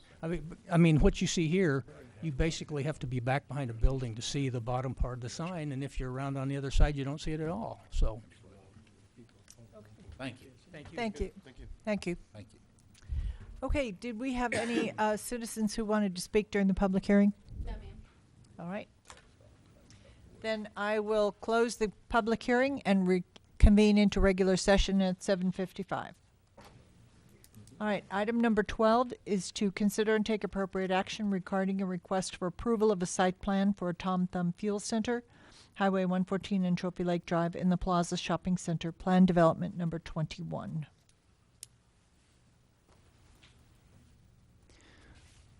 Mayor, I'd like to amend the site plan to allow the LED fuel signs to be located on the north elevation to the front edge along, front edge being Trophy Club Drive. Trophy Lake, I'm sorry. Yeah, get right.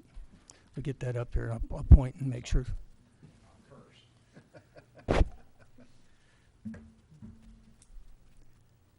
I may be able to describe this better. Okay, on the north this is west. On the north elevation to allow a LED sign to be placed on the west corner of the sign, west edge, and on the south canopy elevation, once again, to have an LED sign, gas price sign, to be placed on the west edge, up to the west edge of the south elevation on the awning. And on the east canopy elevation, to have one LED gas price sign be placed applicant's preference. Second. Mike, you had something you wanted to say before about this? Fine. I guess. It's been overcome by events. Hmm? It's been overcome by events. I'm fine.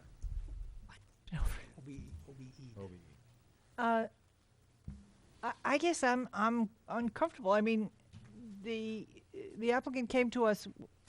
I'm uncomfortable with telling somebody how to do their design.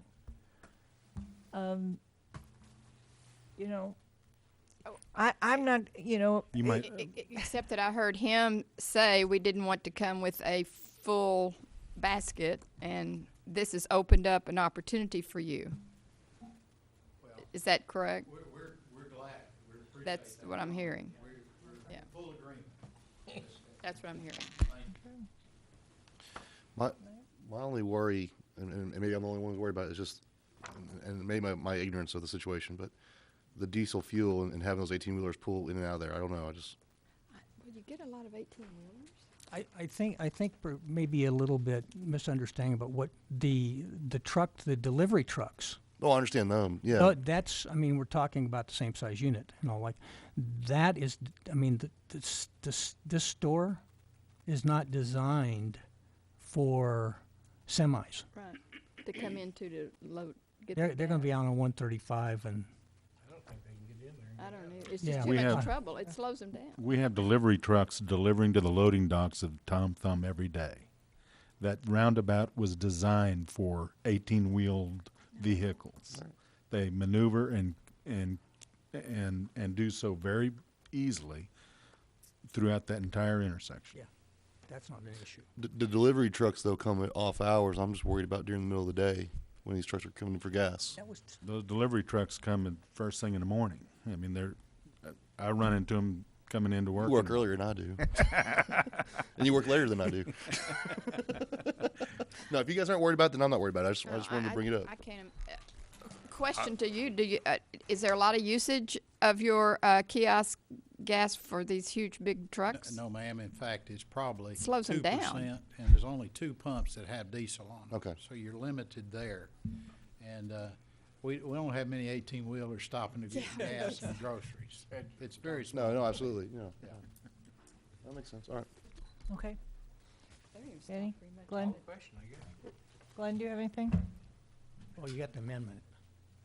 Well, I'm just wondering, are we too restricted with the amendment, and would it be better to say allow that 3 signs. Alternate signage. more signage at locations if they felt needed versus saying this is where it needs to go and This has and got to be run. a first for you guys.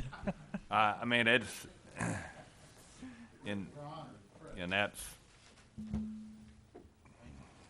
I guess that's I could restricted change by- Bill, it would to you, not- would you amend your amendment to say that they can put a sign, give them 4, put one on every side of the awning at their desired location? You want to add one to the front? Sure. Oh, okay. If Okay, which was the front? the front is the west elevation. The west, yeah. West No, I think we elevation should is- leave it at 3. As I don't want to appropriate. put it on that Let them side. do signs as appropriate for their Okay, business. the location is okay. Just Location of their choice. That's correct. on the awning on the north, south, and east elevations. On the canopy. On the Yeah. canopy. I'm sorry, I'm confused on the I bet motion you are. because. Okay, I'm gonna withdraw the motion. Okay. You withdraw your second? Second. Okay, here's your new motion. We're gonna allow LED signage for the gasoline unleaded. Can I stop you right there? Sure. 'Cause This isn't about the signage. The action is to approve the site Site plan. plan. So We're if amending we the could site start plan. out with just a I general move to amend the site plan. approval of the site plan with amendments and then list the amendments. That would be helpful. Yes. That's where I'm getting lost because you're starting out with amend and it's confusing me. So the main objective okay. is to approve the site plan. Okay, correct the first, okay, move to approve the site plan. No. Yes? Yes, with amendments. No. You gotta do you gotta, Oh, you you're can gonna say get, move to approve it with this amendment, right? Yes. well, we can do it all at once. Yes. Yes. Okay, I'll move to approve the amendment, I move to approve the site plan with the following amendment. That the applicant be allowed to place a LED signage similarly sized as currently depicted on the north canopy, another sign on the north canopy elevation, another one on the south canopy elevation, and one on the east canopy elevation. The signage to be on the canopies At the location of their choosing. at the location of their choosing. Second. Okay. Is there any discussion of this, Stuff. of the amended site plan approval? Any discussion? All those in favor? Okay. A gift. There you go. Build me a gas station. Okay. Item number 13.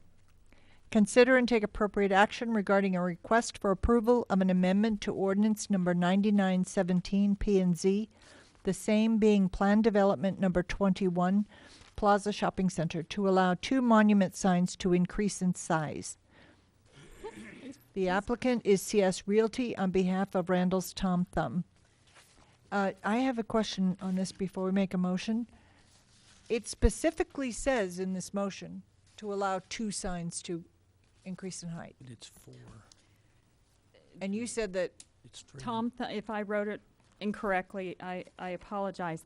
Tom Thumb is asking to only add 2 feet in height to 2 signs, but the PD amendment is to allow all 4 signs to increase in height. Specifically, the ones along Trophy Lake Drive, 2 feet. The one on Highway 114, there isn't a specific height That indicated. could be a later date. No, You're it was specifically wanting just the 2. That's right. That's But correct. they could come back at a later date and say, we want to add 2 more. They would not then have to come back to P and Z and council to do that. They would not have to come back for the ones on Trophy Lake. If they wanted to go higher than 2 feet on any of them, they would have to come back.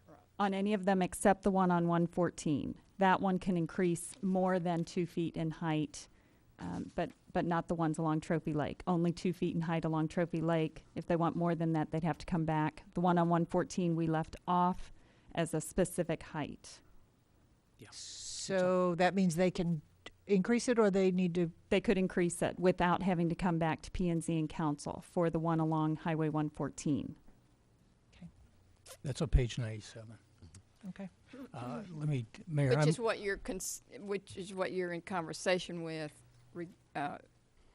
regarding the final height. Right. But right, they are not the No. property owner. Oh, I understand. Yeah, that's what I mean. Yeah. Mayor, I move to approve ordinance number 2013-05 P and Z. Second. Okay, the motion's been made and seconded. Is there any other discussion? All in favor? Okay, it's done. Thank you, guys. Look forward to working with you guys. Bye-bye. Oh, by the way, I just love your, for those who didn't get to see these wonderful Product. products. Yeah, it was these really are nice. Great. I wish they'd all come on. You need- They're really nice. What'd you Okay. say? Item number 14 is a briefing to the council regarding the condition of the police department building. Consider and take appropriate action regarding remediation and future plans for housing the police. Mike? Thank you, Madam Mayor and Council. Let me tell you what I hope we can get out of this discussion this evening, because we're not prepared to tell you what we're going to do with the police department on a permanent, temporary basis yet.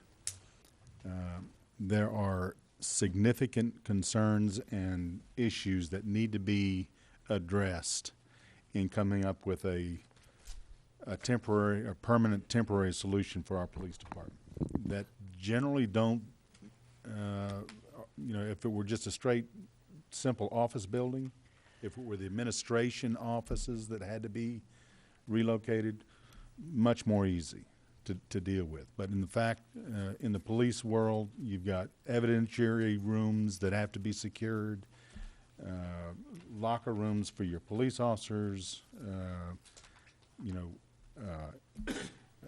interview rooms for the bad guys that we pull off the street, that are videoed, and there are a lot of different concerns and considerations when you just can't go out and say, let me have the Blockbuster facility and put the police department in it. It's not that easy.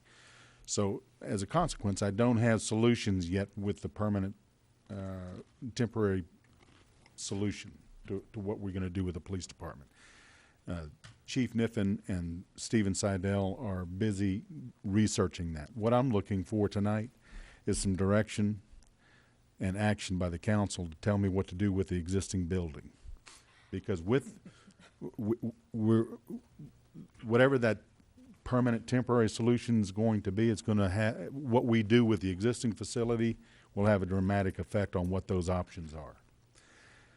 Having said that, we do have some proposals to clean up. We've got an environmental hazard back there. For those that don't know, we've had in a matter of 2 weeks, 2 major sewage backups, the last being a major raw sewage flow underneath the building. That has since been cleaned up, and much appreciation to our municipal utility district for getting out there with their vac truck to help us clean that up. But the fact of the matter is, we've got about 2 feet of dirt underneath that building that had been saturated with that raw sewage that has to be replaced. The piers that are holding that building up are, we'll just say they're less desirable. And you all know what the condition of that facility is. I have proposals that range anywhere from $8,000 to just get the doors back open, but I still have environmental concerns on the inside of that building, to $20,000 to remove the soil underneath it and replace it, you know, and you can imagine what kind of difficulty that's going to be if the building's still there. Mike Sly knows full well that, you know, we've been put on notice by the MUD that they're going to need that facility in the not too distant future. We filed the appropriate insurance claims. Whatever that settlement is, those resources can be used to go ahead and take the building down. We've had a mold inspection. There is some mold top side of that building. We didn't even check the underbelly because I've seen pictures. You know, and the more testing we do, the more expensive it is. But we found some mold spores in the top side of that building, not enough to warrant a complete mold remediation with that building for people to get back in. But in a year's time, we're taking that building down. We've got to move out and do something with our police department because the MUD is moving out aggressively about future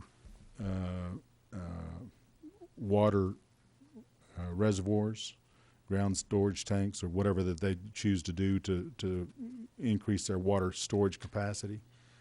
And they've put us on notice. They've got to have the facilities. So I'm asking the council to consider allowing me to move forward in an expeditious manner to go ahead and remove that building, take it down, clean up the environmental mess. We've got a bid upwards of $35,000 to do that.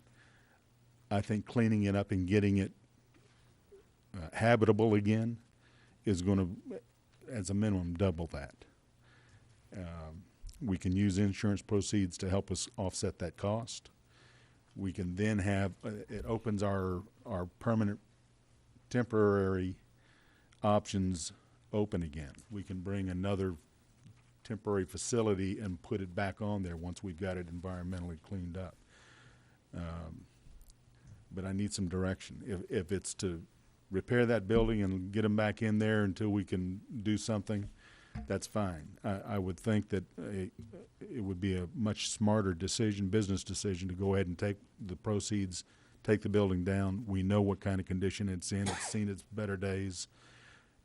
And I've had the opportunity tonight to talk to a couple of MUD directors who have the longest tenured MUD directors, because it occurred to me this afternoon, I may be asking you to tear down a building that I didn't really know who owned. And I've talked to Director Carr and Director Thomas. They both agreed in some fashion or form in our discussion that they may have had some money tied into it, but they don't have an ownership position in that. I do have documentation where it was leased at one point to the DPS when there was a DPS, and it showed the town as the landlord. So I feel comfortable, based on my conversations with the two long-standing MUD directors. I've also visited with Adrian, who's been here for 20 plus years. That building that the PD is in right now is segments of 7 different modular units that used to be in this town in some fashion or form that are all pinned together. And we feel like we've got a reasonable position to go ahead and take that building down. I think it's a smart thing, and it would certainly be the staff's recommendation to take those proceeds and take this building down and start working on a permanent solution. Mayor, if I may, I think it would be silly for us to invest $1 in that building. We're going to tear it down anyway. We certainly have an obligation to the MUD to give them their property back in a clean environment so that they don't have to deal with that. We have that obligation. I think even if they own that building at this point, they'd rather wash their hands with it.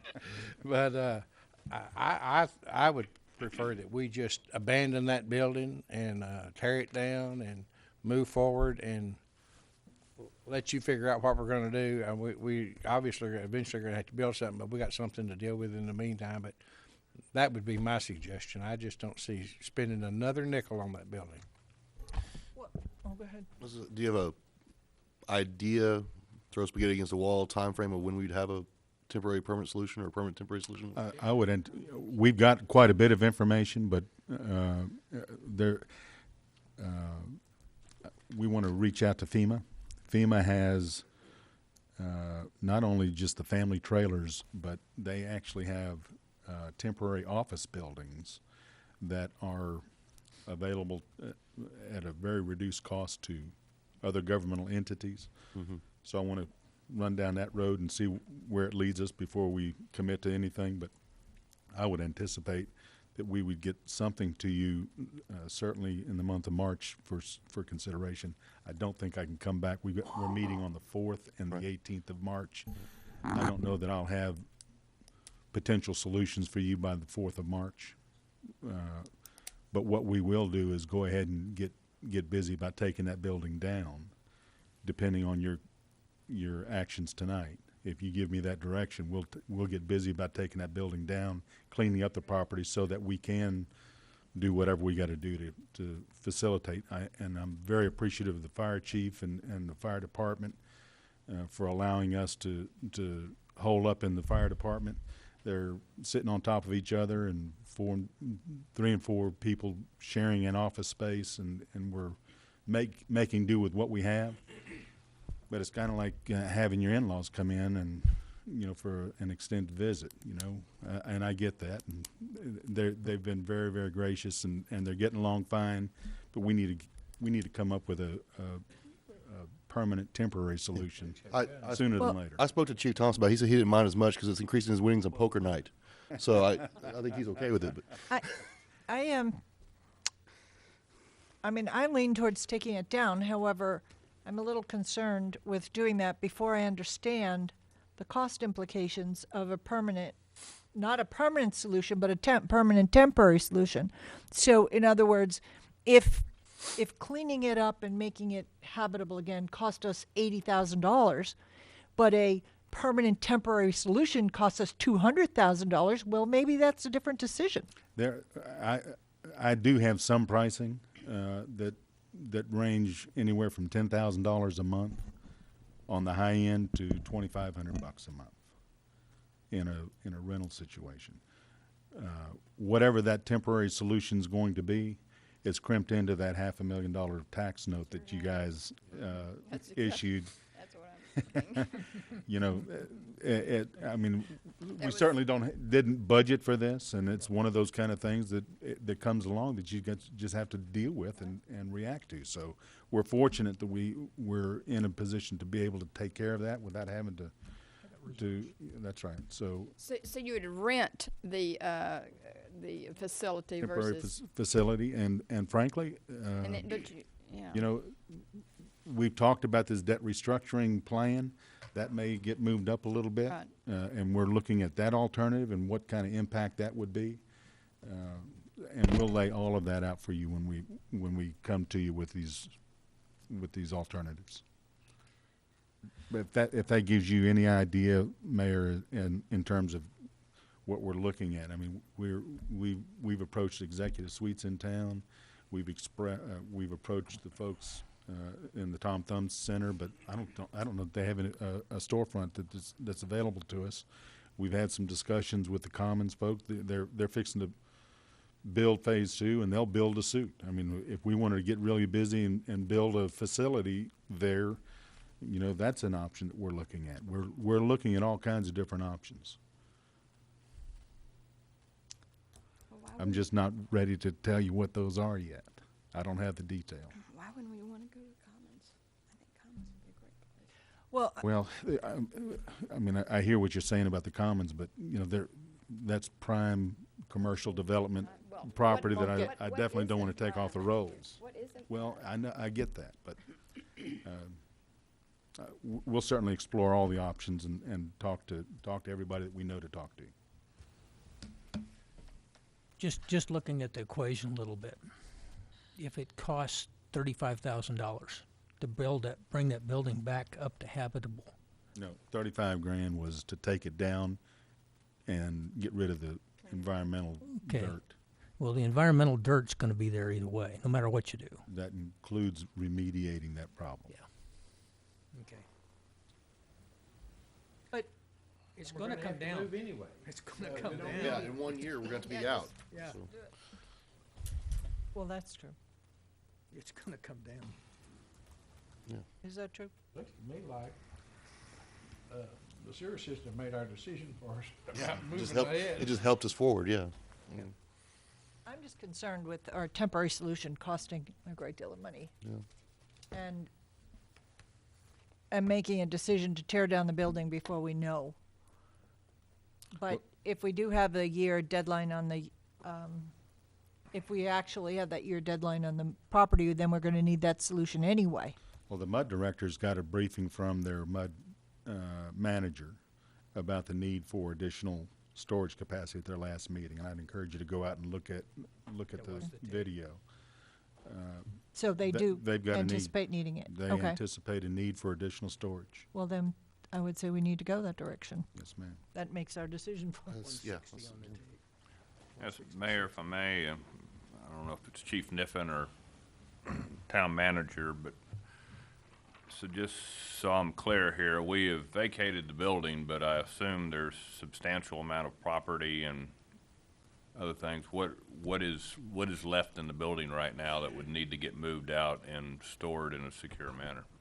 But it wouldn't be a weekend move. I assure you that. Well, that's what I'm saying. Like I said, you're The, not operating any personnel in there or as an as-needed basis, is what I assume that you're going into the building now? We're going into the building when we have to. If we need some documents and so forth that exist in our desks that we didn't get moved, we're having to go back and get them from time to time.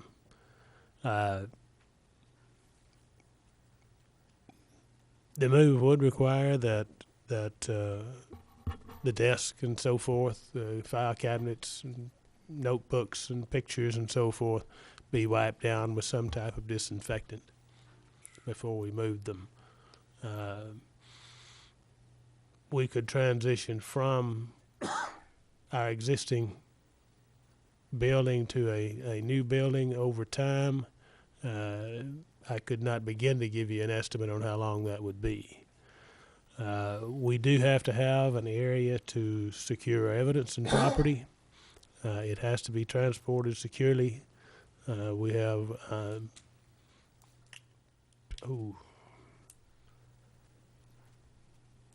Well, that was basically 35 my concerns is that I'm just making the assumption being in that building a few times is that there's a tremendous amount of stuff that's there that's not needed on a daily basis.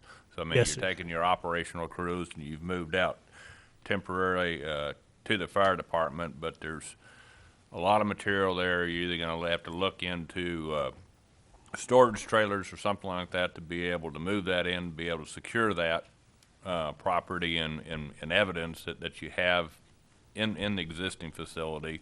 In other words, there's going to be quite a bit of a move out into something, whether it's storage facilities and others, if you make the decision to take the building down.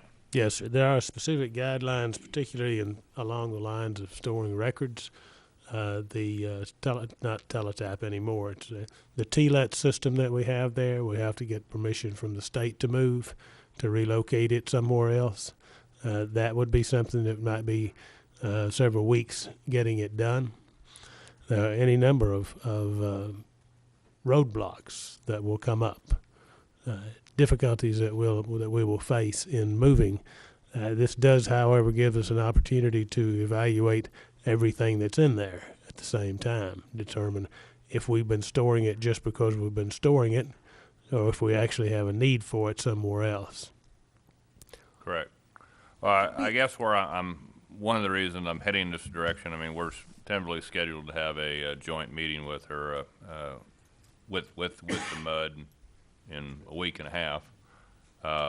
And it wasn't on the agenda, but probably needs to be to understand their positioning, their planning, their need analysis, because the other piece that we're gonna have to run, whether it's a temporary facility or not, you know, can that be moved in that location? Does it make sense? Is there another area that can be set up?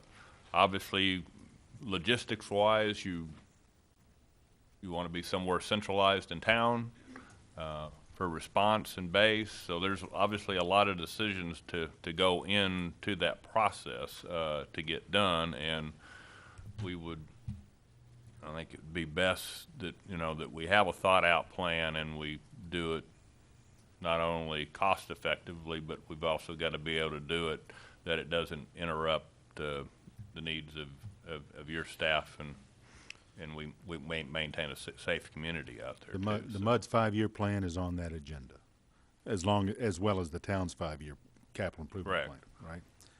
So that certainly leads into that discussion. Well, we just may need to spend a little bit more time on that, I guess is where I was getting at. And then, like I said, because this isn't like, okay, well, tear the building down, let's get a quote, because it's going to take the chief a month to move.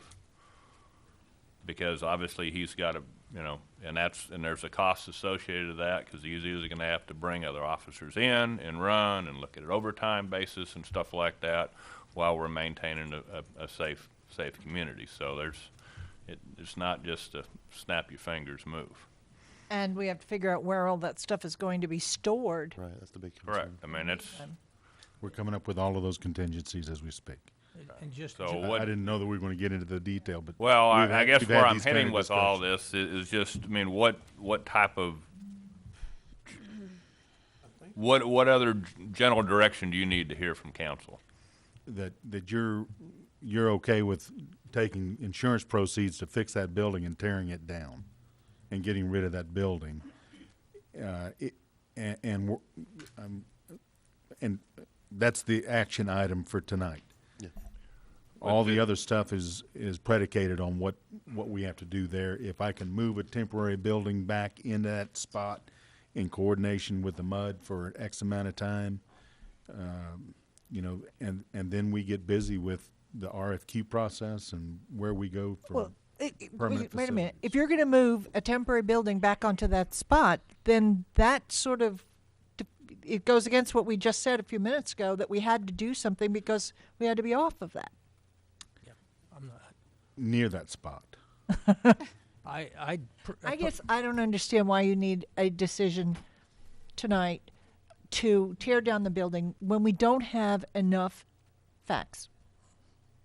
That's answer me that question. Why do you need that? I'm just simply asking, would you like me to take those insurance proceeds and get busy about building the building back, or setting them aside to take care of what we know is coming to the future? Well, I'm saying we don't have enough information to make, in my opinion, to make that. Okay. I'm one person. Why don't you just go down the line, Mayor, and ask? Actually, it's an action item. I think. Do you needing a motion? I was hoping to get some action from the council to give me some direction on what to do. I'll make a how we motion. start planning this thing. Okay. I make a motion that we take the insurance money and not repair the building, but set that money aside to raise the building and reclaim the land environmentally. I second. Okay, the motion's been made and seconded. Any comments? Any discussion? Well, I guess the discussion would be, that would be the direction, but I would still want to, we need to have more of a formal plan, but as a general direction, knowing the condition of the existing facility prior to the latest incidents, you're just, in my opinion, you're putting good money after bad. And there's better use to that fund. And frankly, what we're talking about, well, you're going to get a detailed plan and recommendation, okay? But today, my concern is, right now, we're sitting on top of each other with the fire department and the police department, and when those insurance proceeds come in, I'm going to move out and get it fixed, or I'm going to set them aside so that we can come up with a plan to come back to the council for, to say, this is what we've got, this is the plan, and this is what the cost is. Well, if the motion were to set the funds aside until we can make a decision, I could support that. But I agree with Glenn. That was my motion. No, you said it was to set it aside and tear the building down. Yes. Not to invest any more money into that building. Okay. That's, Councilman Mayor, would you consider amending your motion to state that your direction is to use the incoming insurance funds for a later time and not put back into the building period? And That's leave- what I said. And leave the demolition of the That's what existing it- building No, off no, of it. because that's what I want it to be used for. Patricia, can you read the back of the motion, please? What I wrote down was, moving to take the insurance money and not repair the building, but set aside the money to clear the building and the land, is what I heard. And It's But semantics. that is saying right now, we're gonna tear the building down. We That's- are gonna tear the building down. That's my motion, but we're gonna set the money aside until we decide what we're gonna do temporarily, with the police department. But eventually, that money will be used to raise the building and not to repair it. And what I think Glenn was asking is if we could make the motion to set the money aside till we can make a final decision when we know the facts. No, ma'am, because I want, Okay. I want the money It's your to motion. be used to tear the building down Okay. when that time comes. And I trust the town manager to bring that to the council. Is there a timetable in that motion? No. That I'm fine, and I agree that the building will need to come down at some point in time, and that we certainly should use the insurance funds for that. But like I said, this gets into semantics. What's the best place to use the money? Is the best money to go it's get not the to put portable into money? that Because I don't know building. how much money you're getting. can you, Folks, nor do I. All I know is that building is being depreciated every day. And the insurance proceeds will consider the fact that building is depreciable, and it'll be less and less each day. Here's the No, overriding wait. issue, They're gonna set those proceeds now. They're not gonna change them. but it's Are they? based on a depreciable value of what that building is. Right. It's now. no longer as valuable as it was 15 years ago. Of course. Here's the overriding issue for me. We have an environmental concern over there that needs to be cleaned up. And the only way to clean it up is to dig the dirt out 2 feet deep and replace the dirt. And if you do it with the building there, it's gonna be a much more costly figure than if the building's not there to clean up the environment. That's a bigger issue. This is a silly discussion, I'm sorry. The building has to be torn down in a year anyway. So why are we having this discussion? Because we just talked about putting another thing on that property. That's on wheels. okay. That's Yeah, on wheels. That's a separate, It's a separate mobile. issue. Does anybody else have any comments? Okay. All those in favor of the motion? Opposed? I'm sorry. I totally, Okay. I have to say, I totally think we need to take the building down, but I'm not prepared to say absolutely at this point without more facts. So, but it passed, so you're good. As far as the relocation and going back onto that site, I would be inclined not to do it because the use of the new temporary structure may extend longer than what we might anticipate because you'd be talking about building a facility, and that might take you out beyond the time frame of when we need to be off the mud site. And so based on that, my inclination to avoid another move would to be looking for something where we can put a temporary facility and leave it till we get through the bonding exploring process. all those alternatives. Yeah. Okay. Item 15, submission of the Crime Control and Prevention District adopted 2-year budget plan to the Town Council. Consider and take appropriate action regarding the CCPD approved 2-year budget plan and approved 2-year crime control plan. And we had that presentation during the public hearing, so I will entertain a motion to accept the plan. That's what we want. I move to adopt the 2-year budget plan to the town council for the Crime Control Prevention District. Second. Is that enough? That's enough. it was budget plan and crime control Budget plan plan, and crime control plan? yes. I move to submit the Crime Control and Prevention District adopted two-year budget plan to the town council. Accept. We want to accept it. They've already submitted. Okay, right. We want to accept it. And I still second it. Same That's thing. totally enough. She's gotta say Same that. thing. Okay, did we get it correctly for you? I think so, Oh, yeah. got it. I'm, Move to Mayor, accept, right? I'm not sure. I don't And think I'm that's- not sure because I think it says, There's it two talks about there's two pieces. pieces, a Two. budget plan and a crime control plan. Right, so the Yeah. motion needs The to motion include needs to have both of those in it. those. Correct. Okay. State statute provides that within 10 days after they adopt the budget, they're to submit that to the town council. So that's what the first portion of that posting is. And they have submitted it, it's in your packet. Right. So it has been submitted to you. So all you need to do at this point is take action to approve that. And that's what The budget plan. Accept it, I'm sorry. The budget accept plan or the crime control plan? Both. Okay, so you've just talked budget plan. I mean, crime control plan. we are getting. Okay, here we go again. I move to approve the two-year budget plan and the two-year crime control prevention district. Yeah, was No, plan. Crime control plan. okay. And approve the CCPD. Yeah, somebody else do this right now, please. I make a motion, Okay. make a motion to accept Just the, withdraw your motion and then I we'll take I withdraw my confused motion so that Okay. Patricia can get a good motion in. Seconds withdrawn. I make a motion to accept the CCPD approved two-year budget plan and accept the approved two-year crime control plan. Second. Thank you, Lord.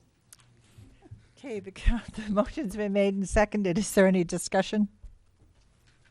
Mayor, I just want to make sure we have full grounds that, like I said, since this wasn't in our true budget that we're working on for this year, that we have the ability to modify and adjust and look to see where that comes in, because we have other needs of the town and citizens to come in. I think they did a great job with the dollars, that the projected dollars they'd come in. We just need to have some flexibility in the process.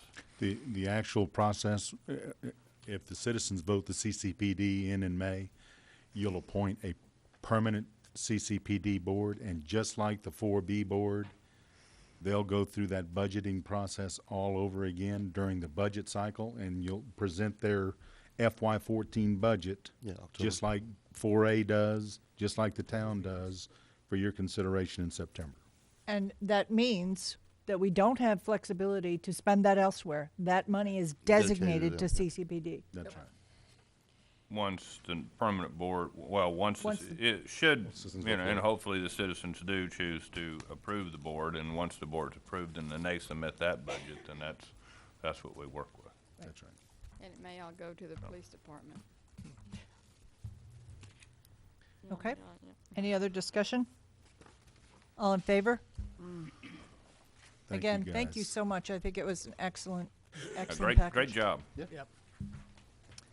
Okay, item 16. Consider and take appropriate action regarding the May 11th general election and special elections. I think we have a speaker for this item. Yes, ma'am. Greg Okay. Lamont. Mr. Lamont? Are you doing A first or B? We're doing A first, so you want me to wait till B? Okay, thank you. Okay. Item A, consider and take appropriate action regarding a proposed charter amendment to add one council member. Mayor, I'd like to approve the proposed charter amendment to add one council member. Do we have a second? I'll second. Okay, is there any discussion? Do we have a timetable for this? It's the one that we discussed last time. It occurs in November if it's approved by the citizens.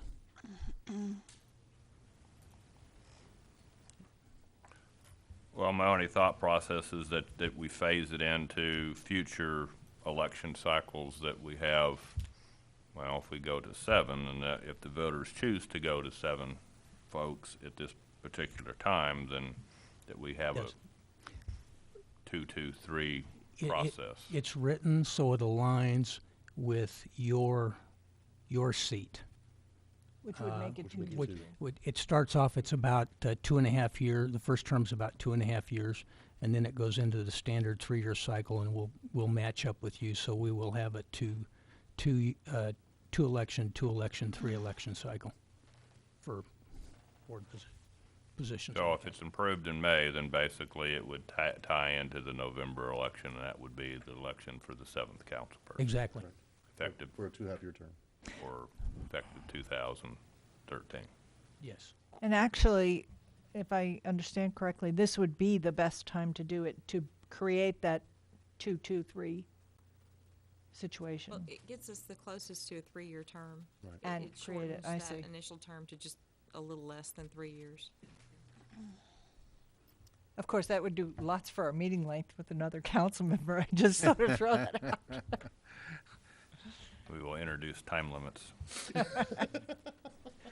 Okay, any other comments? All those in favor? Opposed? 4-2. 4-2. Okay, we're good. That's tricky. Okay, item B, Town Secretary certification of sufficiency for citizen petition for a proposed charter amendment for the creation of a Ways and Means Committee. Council to consider and provide direction. And the certification of sufficiency was the certification was completed. It was not sufficient. Correct. Place it on the, oh, do you want to give us a report on that, and then we'll have comments? We received the petition on Monday, the 18th. Me and 2 other employees took all last week, about 40 hours, to validate the petition. The number of signatures needed was 345, which is 5% of the number of registered voters within the town. The number of signatures received on the petition was 431. We were able to validate 335 signatures, so they were 10 signatures short, so the petition is not valid. Mr. Lamont?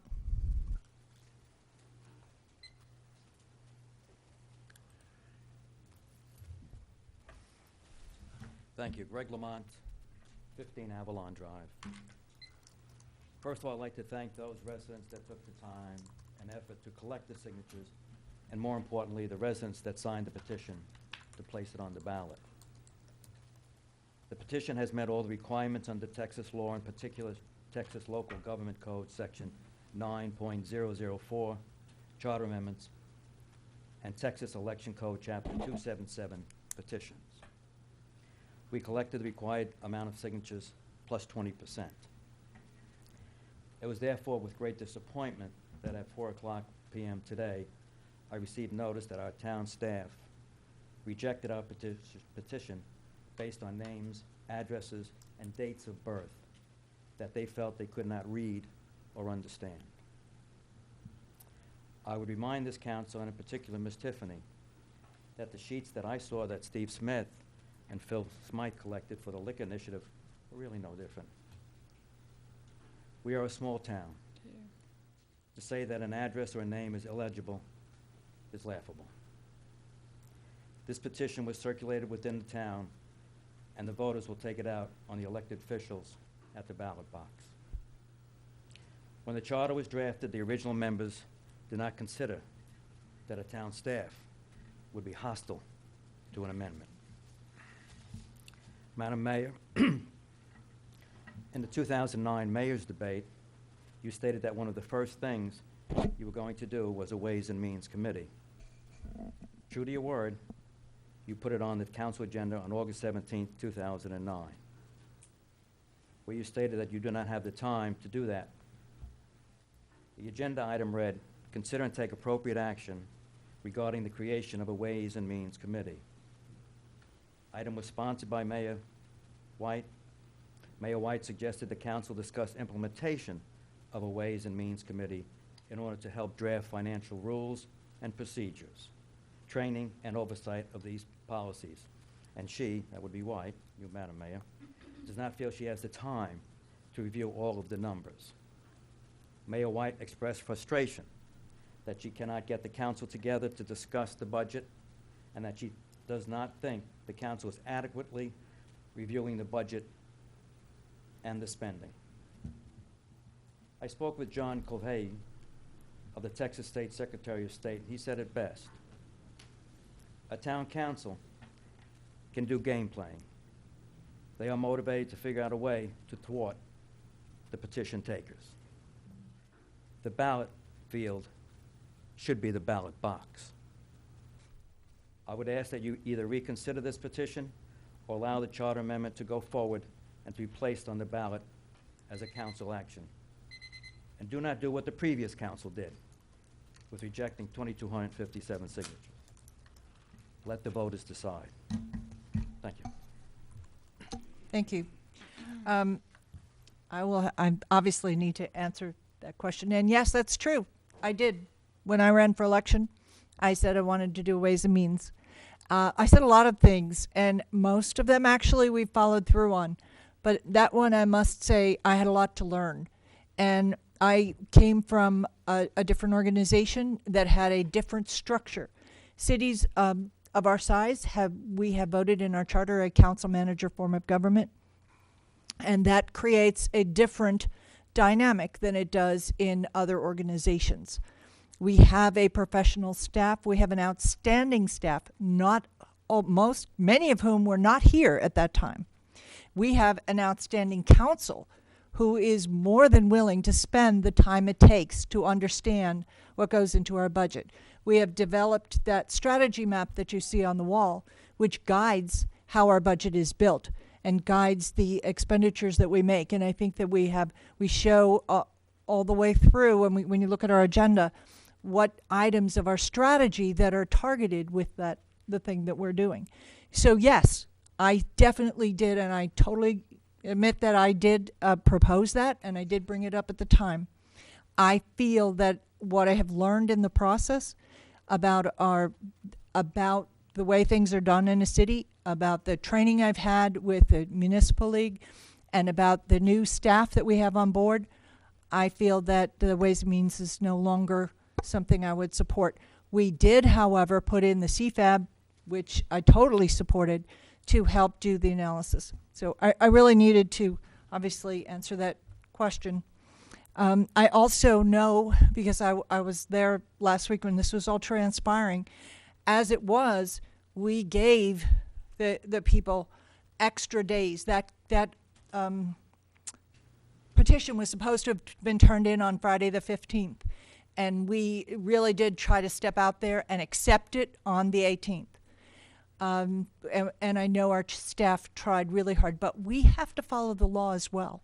If we're going to be held to the law, we also need to follow the law. Madam Mayor, may I respond to that comment? Sure.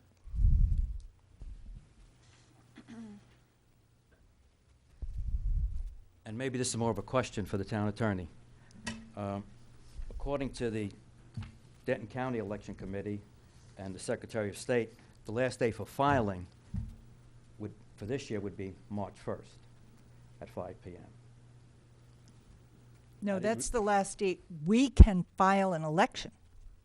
It is the last day for filing, and it is the last day to call the election. Right, to call the election. Well, you said filing now. And to call the election. That's right, but she's saying that February 15th is the last day someone can file. The charter provides that charter and state law has verification requirements for petitions. So we are required to follow those standards. And that is where the backup, you requested, I believe, of the town manager in a discussion with him, what was the drop dead date that you had, and he gave you the 15th to give us the 10 days that our charter provides that we have to verify a petition. So that's what that date was about, and that's what the mayor's referencing. You turned it in on the 18th, and the staff went ahead and took it and attempted that verification, even though the charter basically says that we have 10 days. It is really an initiative because you're initiating legislation. So those are the timeframes that we have to work within. And you were given additional time, really, because it was due the 15th in order to make it in time. Well, Or just for the posted record, on. excuse me, just for the record, we talked about getting it the Monday before this meeting tonight. And I mentioned that in the car. There was no hard date of February 15th. If you had said February 15th, we would have gotten in by then. So I just want to be clear on that. We'll But just agree to disagree on that. You're saying that someone cannot walk into this into the town secretary and submit anything on March 1st? The charter provides that there are 10 days for verification. I'm just saying what the Secretary of State and Legal Department said. And that we a spoke to a the political- Secretary of State also, Mr. Lamont, Yes, and a about this political entire issue. subdivision can file up to March 1st. I'm just saying, you're disagreeing with that. You're This, saying- the political subdivision can file. It's the calling of an election. Even if you brought a petition in on March the 1st, we would not have time that we're allowed under state law and under our charter to meet all the requirements. We couldn't post for a meeting to call the election. We'd be past the date to call an election. We wouldn't have the time frame to do the verification process. And it's the same verification process that has been used for every petition that the town has ever received, whether it was local option election or charter amendments back in 2009. The verification process doesn't change. I'm not arguing that point. I'm just saying that if you go to Denton County, or if you go to Secretary of State, it says last day to file for place on ballot, local general election. So I went by those rules, and town manager asked me to do a favor if I could get it in the week before, rather than call another council meeting. No, sir, I was not asking you for a favor. I was telling you that we had to have time to verify the signatures, and February 15th was the absolute drop dead date. You turned it in on the 18th, and what I ended up doing as a result is accepting your petitions and took Shannon DePrater and 2 additional people off my staff that typically wouldn't do what they do on a day-to-day basis, pulled them off to verify it because I didn't have the time or Shannon certainly didn't have the time to verify every one of those signatures as required by the state law. So I put additional resources in for your benefit so that we could at least try to come up with a reasonable approach to this particular issue. Well, those are the rules. I'm not arguing with that. I'm just saying, my understanding was Monday. I did not miss a deadline. Okay. And in fact, I even sent an email to you. That's As you and I Arguing just the point, talked about, but I we'll just wanted agree to be disagree, clear. but I that's just want to fine. be clear, so to file, so we know in advance for next year, or another year. You will set the date when the last date a petition can be filed in the town of Trophy Club. The town's home rule charter specifies a time period that is allowed for verification. I don't have it in front of me. which now, is but- 10 days, right? 10 days. 10 days. Because I So remember that's what it somewhere is. in talking with the Secretary of State, he said usually the normal is 5 days, but you require 10, and it's in the charter. The town charter for initiative, yes, sir. But so we know in advance. Okay, thank you. Okay. By the way, CFAB, just for the record, it doesn't act as a Ways and Means Committee, and the former and current chairpersons of CFAB signed the document, the petition, just for the record. Thank you. Thank you. Okay. We'll move on to item C.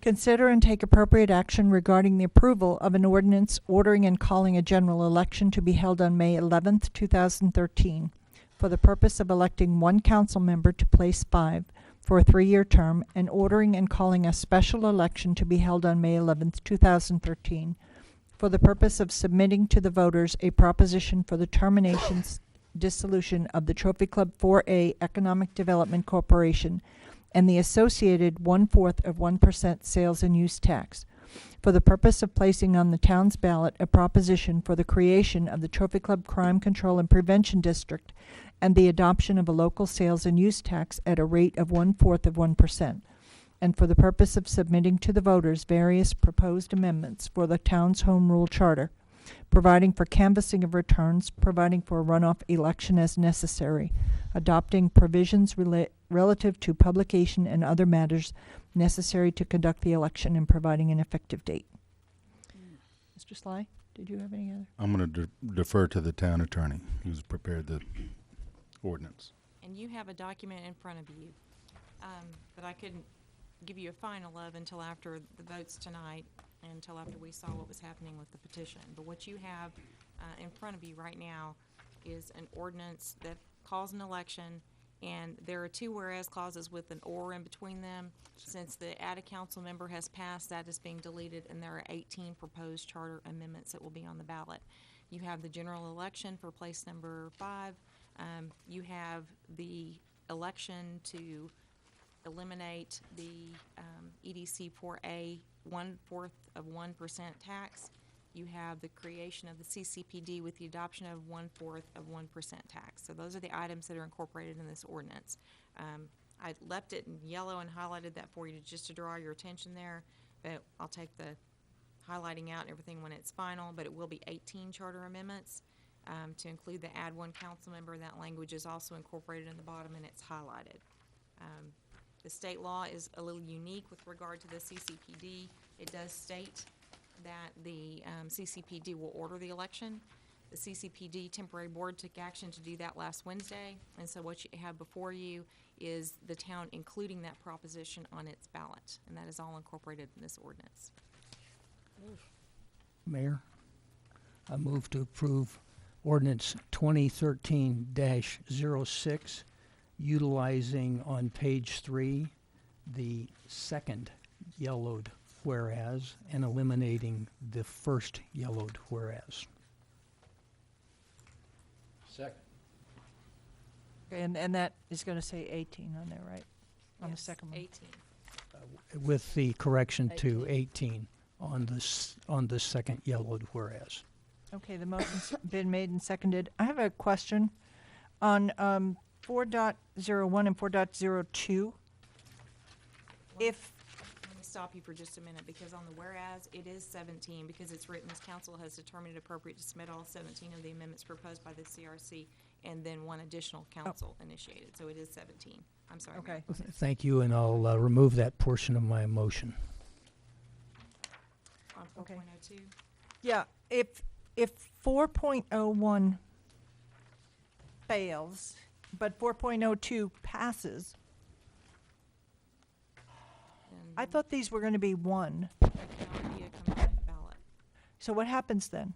If if the EDC elimination of that 1/4 tax fails, then it will continue as that tax. The CCPD tax will not be established. So even though the citizens could vote for the creation of CCPD, it won't happen It will not if be, unless we also vote to do away with. right. It will not be formed because we will not have any more room in our tax rate to levy that 1/4 of 1%. So they need to vote. I don't, since they really can't, it doesn't make sense that we can't put it in one, but, okay, It's the tax code. yeah, okay. We did that, if you'll recall, with 4A and 4B reallocation Uh-huh. because it's the same statute. It's the same organization. When it's two different entities like an economic development corporation and a crime control prevention district, it's required to stand alone as two separate ballots. We would love to be able to do just like what you suggested and what we did Yeah. in November. I talked to Bennett Sandlin at the last meeting that we were at, and he confirmed the same thing. Okay. All right, we're going to have to make sure that people understand that. Just so folks know, Bennett Sandlin is the attorney down at TML. He's the Executive Director down at TML. Right. Okay. Any comments? Discussion? He's an attorney too. He is. All those in favor? Okay. Thank you. Okay. Item number 17, consider and take appropriate action regarding financial and variance report dated January 2013. Michael?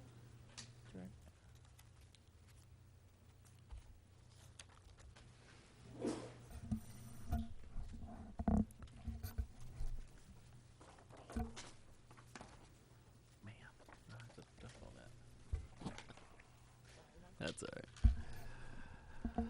Mayor and council, the January financials, as I reviewed them, look good. I didn't see anything out of the ordinary. Obviously, we have the issues that we've been mentioning for the past months with regards to different departments.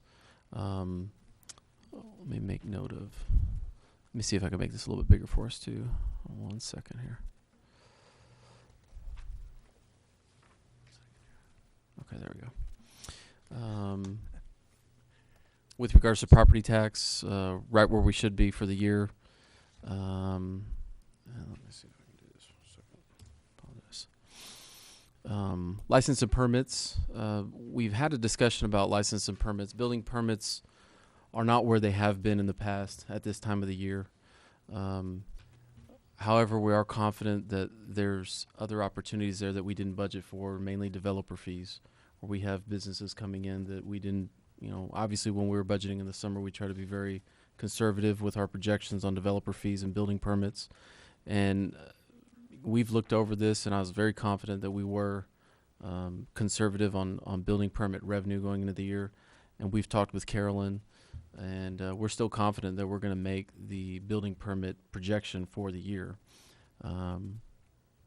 Number of developments coming forward, so we're not overly concerned with that. Obviously, we have several issues that the town is facing right now fiscally that will be addressed, that we require funds for that we did not anticipate. Those will be addressed at a later time, but as far as normal operations with regards to the budget, revenues are right where they should be. As far as expenditures go, and I want to make sure you can see that percentage over there. Departments, right where they should be at this point of the year, having, completed the first third of the year.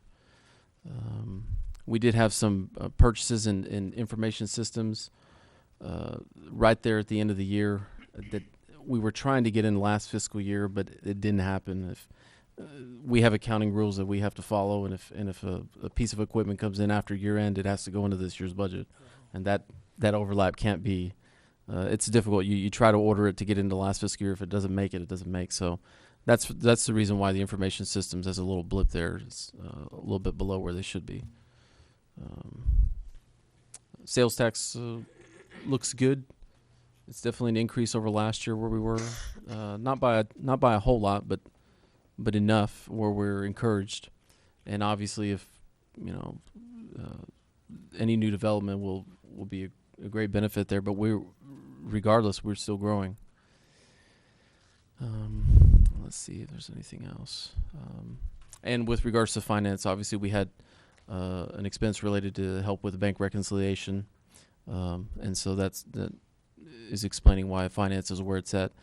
You don't see it as much right now, but we wanted to put that out there because we do have some big expenditures in finance that are seasonal, and not necessarily seasonal, but when we pay the invoice for auditing, that's a big invoice. And so it hits all at once. And so I wanted to get that out there now that you're aware that we did have temporary help in finance for that. That was not budgeted. Any questions, specific questions about the January financials? I'll answer.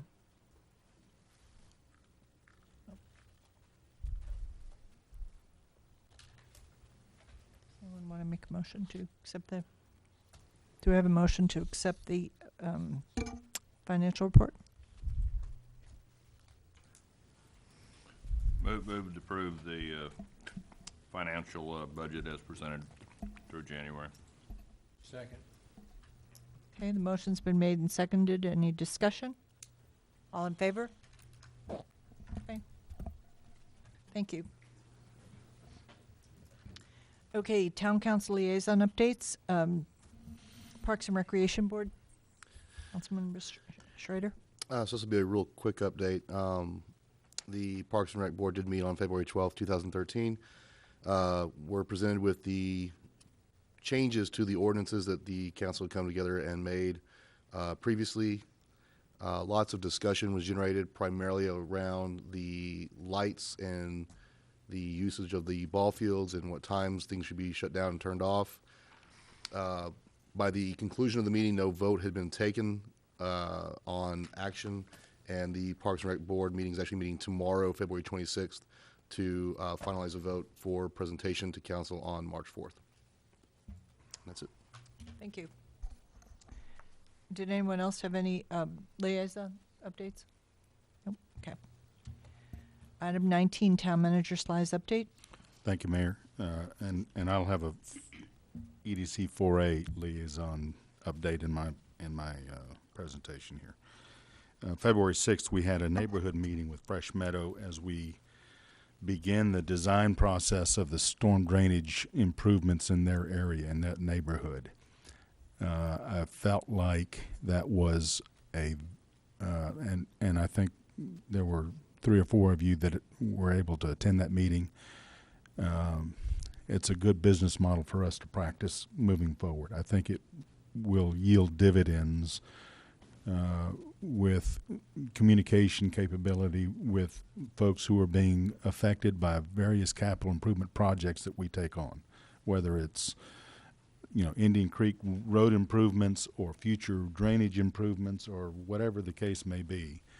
I just felt like we had a very positive flow of information to and from, and we had our engineer here receiving input from the citizens. Since then, one of the things that came from that meeting was an idea that we would actually walk the grounds and pick the coldest, rainiest day of the year, and you would find Stephen Seidel and Kelly Dillard with several of their neighborhood residents walking the grounds. And again, another very positive outreach to that community.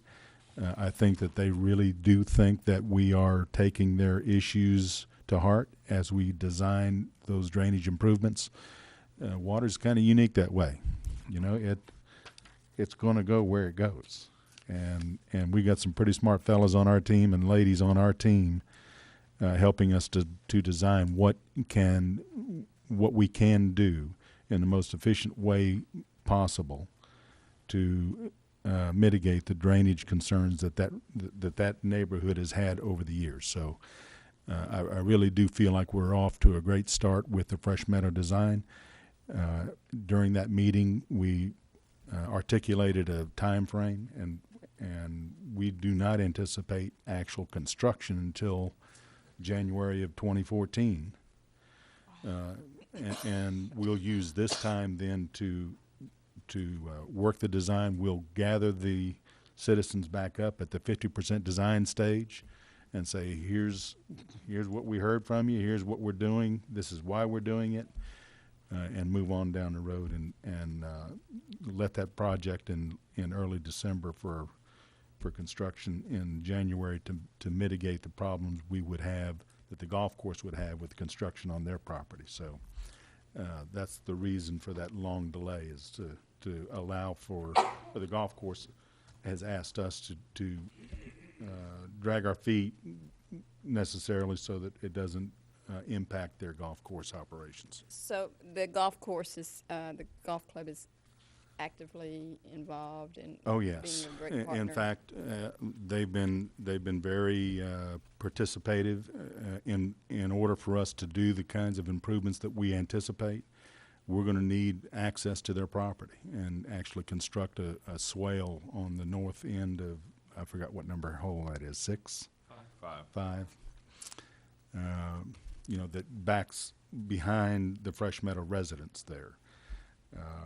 And we'll take care to try to design that swale to mitigate the potential of having to drop trees or whatever the case may be. And we've got the time to do this right. And as long as I think we continue to communicate with the neighborhood and let them know where we are at in the process, and just kind of hold hands as we get through this process, I think it'll certainly pay dividends when it's all said and done. The mayor and I spent last Monday and Tuesday in Austin for Denton County Days, and I felt like and she and I had an opportunity to visit, obviously going down and back, well worth our time and resource investment in attending that. Not only did we get a chance to visit, privately with our own delegation, our own elected delegation down there in Austin, but just as importantly, we had really good opportunities to network with our sister cities and their mayors and managers around the local neighborhood and region. So it was well worth the time that, and certainly I want to thank the mayor for going down with me. I think it was very productive, productive 2 days. We do have a joint meeting scheduled with TC Mud 1 on the 5th of March at 7 p.m. And we are finalizing that agenda as we speak. It'll be the last agenda that our town secretary will post for the Town of Trophy Club. And she has managed to coordinate that event with Amy Pucana. So she'll be in on Thursday to actually look at the software and see how it works and gets it posted and what we do to get it disseminated to our citizens and that kind of thing. So she didn't have to do that, and I'm certainly appreciative that she reached out and I know she spent some time this past weekend with her. It was kind of peculiar. They had arranged to meet on Saturday to kind of Shannon show Amy where things were and in the building and things like that. And as it turned out, the majority of the management team decided that it was a good day to be at the office on Saturday as well. And Amy sent me an email and said, well, what have I gotten myself into? On Saturday. But she's very excited, and we're certainly appreciative of Shannon taking the time to spend with Amy to help facilitate that transition. Economic Development Corporation 4A, EDC 4A, met last week.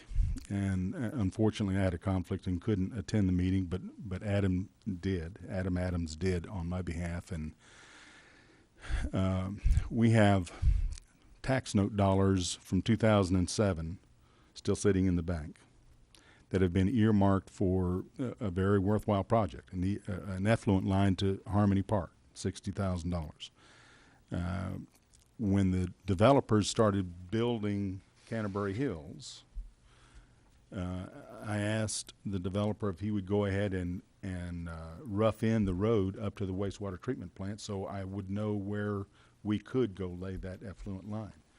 And oh, by the way, while you've got it all dug up, would you give me a good price on laying that line? And he said, sure, if you'll engineer it, we'll give you a great price. And so I had it engineered. I called up our engineering company, and the price came in almost just shy of $200,000, $187,000. We had $60,000 earmarked for it. And it was because it was more than just laying a line. You know, you got to pressurize the line, you got to chlorinate the line, you got to replace all the heads that are out in Harmony Park that are designed for potable water, and now you're putting gray water through them, and you got to replace all of that. There's a lot of things that go into just getting effluent to that project, and it was cost prohibitive, so I just kind of canned it. So in the meantime, we've had park needs that have popped up that we were not anticipating this year. The mule that we were trying to get, the work mule that we were trying to get one more year out of, didn't happen. It's dead and drawing rust as we speak. We cannot get it back online. So we need to replace the mule, $25,000 bill. So I asked Adam to gather the 4A board to see if they would consider reprioritizing those tax dollars, because we also have the bond attorney saying, hey, Sly, you got some money out here that you borrowed and didn't spend, and here we are in 2013 that were issued in 07, and they were 7-year tax notes. Let's get busy. So we had other needs. We have bleachers at Harmony Park as an example that are a danger to our citizens. I mean, we've repaired them, spot welded them, replaced some wood in them, but the fact of the matter is they've seen better days, and it becomes a liability issue for the town. We've got to replace some bleachers. We've got to replace our mule. So we have legitimate costs we didn't anticipate during the budget process. I was hoping to get those dollars reprioritized. That didn't happen. So we are going to see if we can't get creative about how we still have those needs. Those needs have not gone away. But because the 4A board did not reprioritize those dollars like I had hoped they would, we'll just have to find another creative way to come up with getting this equipment built, purchased, and we'll keep you apprised as we go along. I don't know what that particular solution is, but the Brain Trust, the finance guys, and Stephen, and we're all going to put our heads together and see where we're at in this year's budget and see if we can't squeeze a little bit of money out of the existing budget to take care of the most pressing needs that we've got. So that was the 4A meeting. And finally, the audit committee, the field work has all but been completed. She's got just a couple of issues left, minor issues that she's trying to reconcile, and she'll be done. And the audit committee will meet, I think, on the 27th of March. Is that right? And have their first crack at and review of the audit, of the comprehensive audit. And in the meantime, finance will be busy putting the comprehensive audit annual financial report. Thank you. Together. And we'll submit it for our same way we always do for the GFOA award. Madam Mayor and Council, that's all I have. Thank you very much. Okay. The next item is the mayor and council updates regarding training opportunities, educational sessions, et cetera. Quite a few, but I'm not going to go through it. I mean, we had the chamber luncheon, another board meeting for Northwest Communities Partnership. As I've told you, we're trying to repurpose that organization. We had the North Charon Transportation Summit, a number of speakers regarding transportation in this area. They talked a lot about, in case you didn't know, I don't know how anybody couldn't, but the connector has, this weekend it changed tremendously. It's great. It's really great on one side, but you have to understand where it's headed. At any rate, it is 9 months to a year ahead of schedule. And they've opened that ramp. But the one thing they kept stressing the whole time, and I'll share that for anybody that's listening, please do not drive in those areas distracted, whether it be with a phone or whatever, because they are continuously changing the lanes lately. So they also talked a lot about train service and looking at some of the plans that were coming regarding rail. There are different organizations. However, I did talk with some people, and none of them affect the 114 corridor. Even though we're supposed to be kind of the center of growth, most of the growth at this point, or the rail focus, is on the north and south, to the north and south of us. So, but they are talking about moving forward on the southern portion of 1938. So that will be, Davis Boulevard, that will be coming, I think, by the end of this year. They've already started. Yeah, that's actually the starting work they've done has been primarily for the water line, but they still have a couple of parcels that they have to clear on right-of-way. But they hope to let the contract at the end of the year. So I think that'll be exciting. That road has been tremendous. The Metroport Cities Partnership, we had a very interesting presentation about the Texas Water Plan, the state water plan, the needs that are coming, and with the growth that we have and the issues of not having enough water in the future. And one of the things they're looking at in the legislature right now is potentially moving $2 billion out of the rainy day fund into a, it's sort of like, it would almost become like a bank. It would be to provide loans for entities who wanted to do some building or some project that was part of the water plan. And I'm not a financial person, guys. Maybe you can figure this out, but this $2 billion is supposed to cover $27 billion of need by these loans, very low interest loans. That's government math. Yeah. They're leveraging the $2 billion Yeah. in this revolving loan account. Yeah.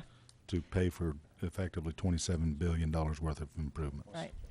And I don't know where the other 20 some odd billion was coming from. Local Local dollars. spending. Local Okay. spending. Because the water plan for the next 30, it's 30 years, right, is estimated to be about $54 billion.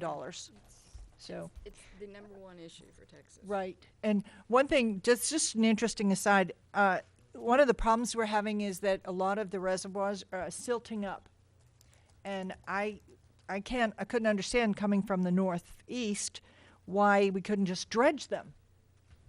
But evidently, when you start dredging them, you cannot keep the water pure enough to use, because that's all water that's being used for drinking water, and that creates a significant problem once you start dredging it. So until this technology gets to the place where they can protect that, they can't do it. I had the Emergency Preparedness Planning Council meeting.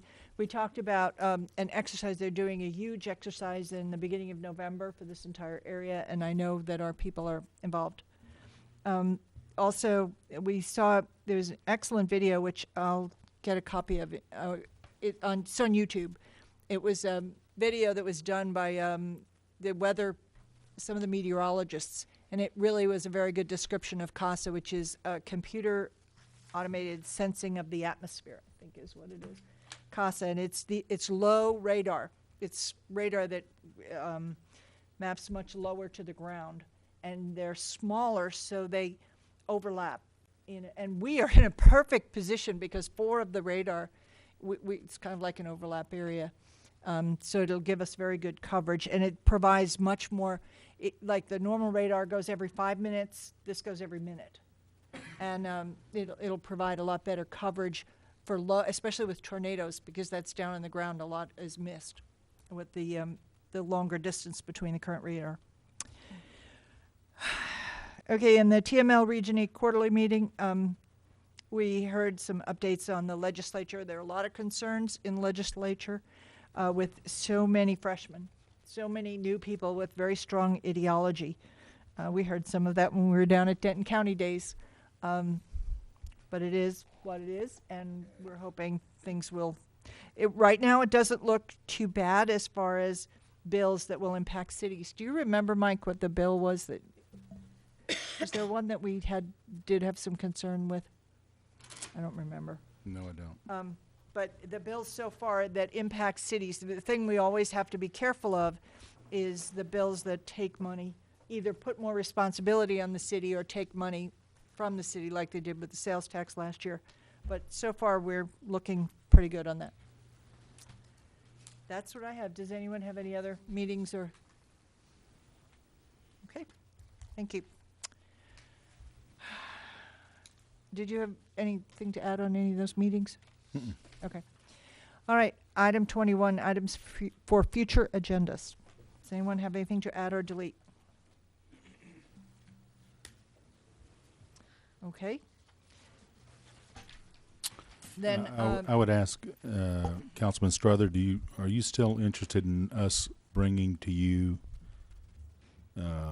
splash pad options at Harmony Park, or has that been overcome by events?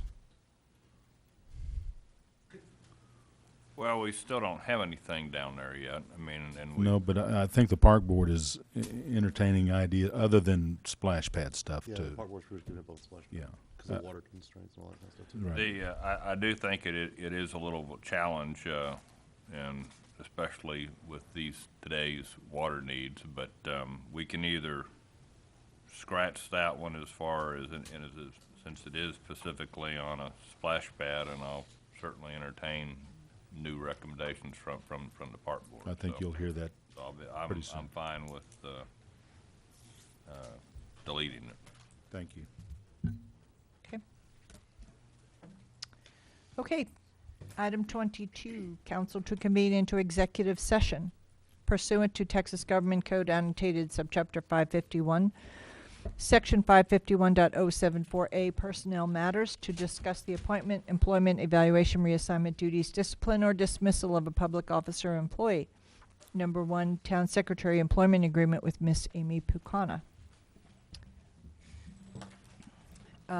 B, pursuant to Texas Government Code annotated subchapter 551, section 551.0712, consultation with attorney, the council will enter into executive session for consultation with the town attorney on a matter in which the duty of the attorney to the government body under the disciplinary rules of conduct, professional conduct of the State Bar of Texas clearly conflict with the Open Meetings Act. Number 1, PID Infrastructure, PID Subcommittee, and negotiation with MUD 1 for water and wastewater operations, CCN, and related matters. We will convene into executive session at 9:25, and why don't we take a quick break before we do that? Thank you.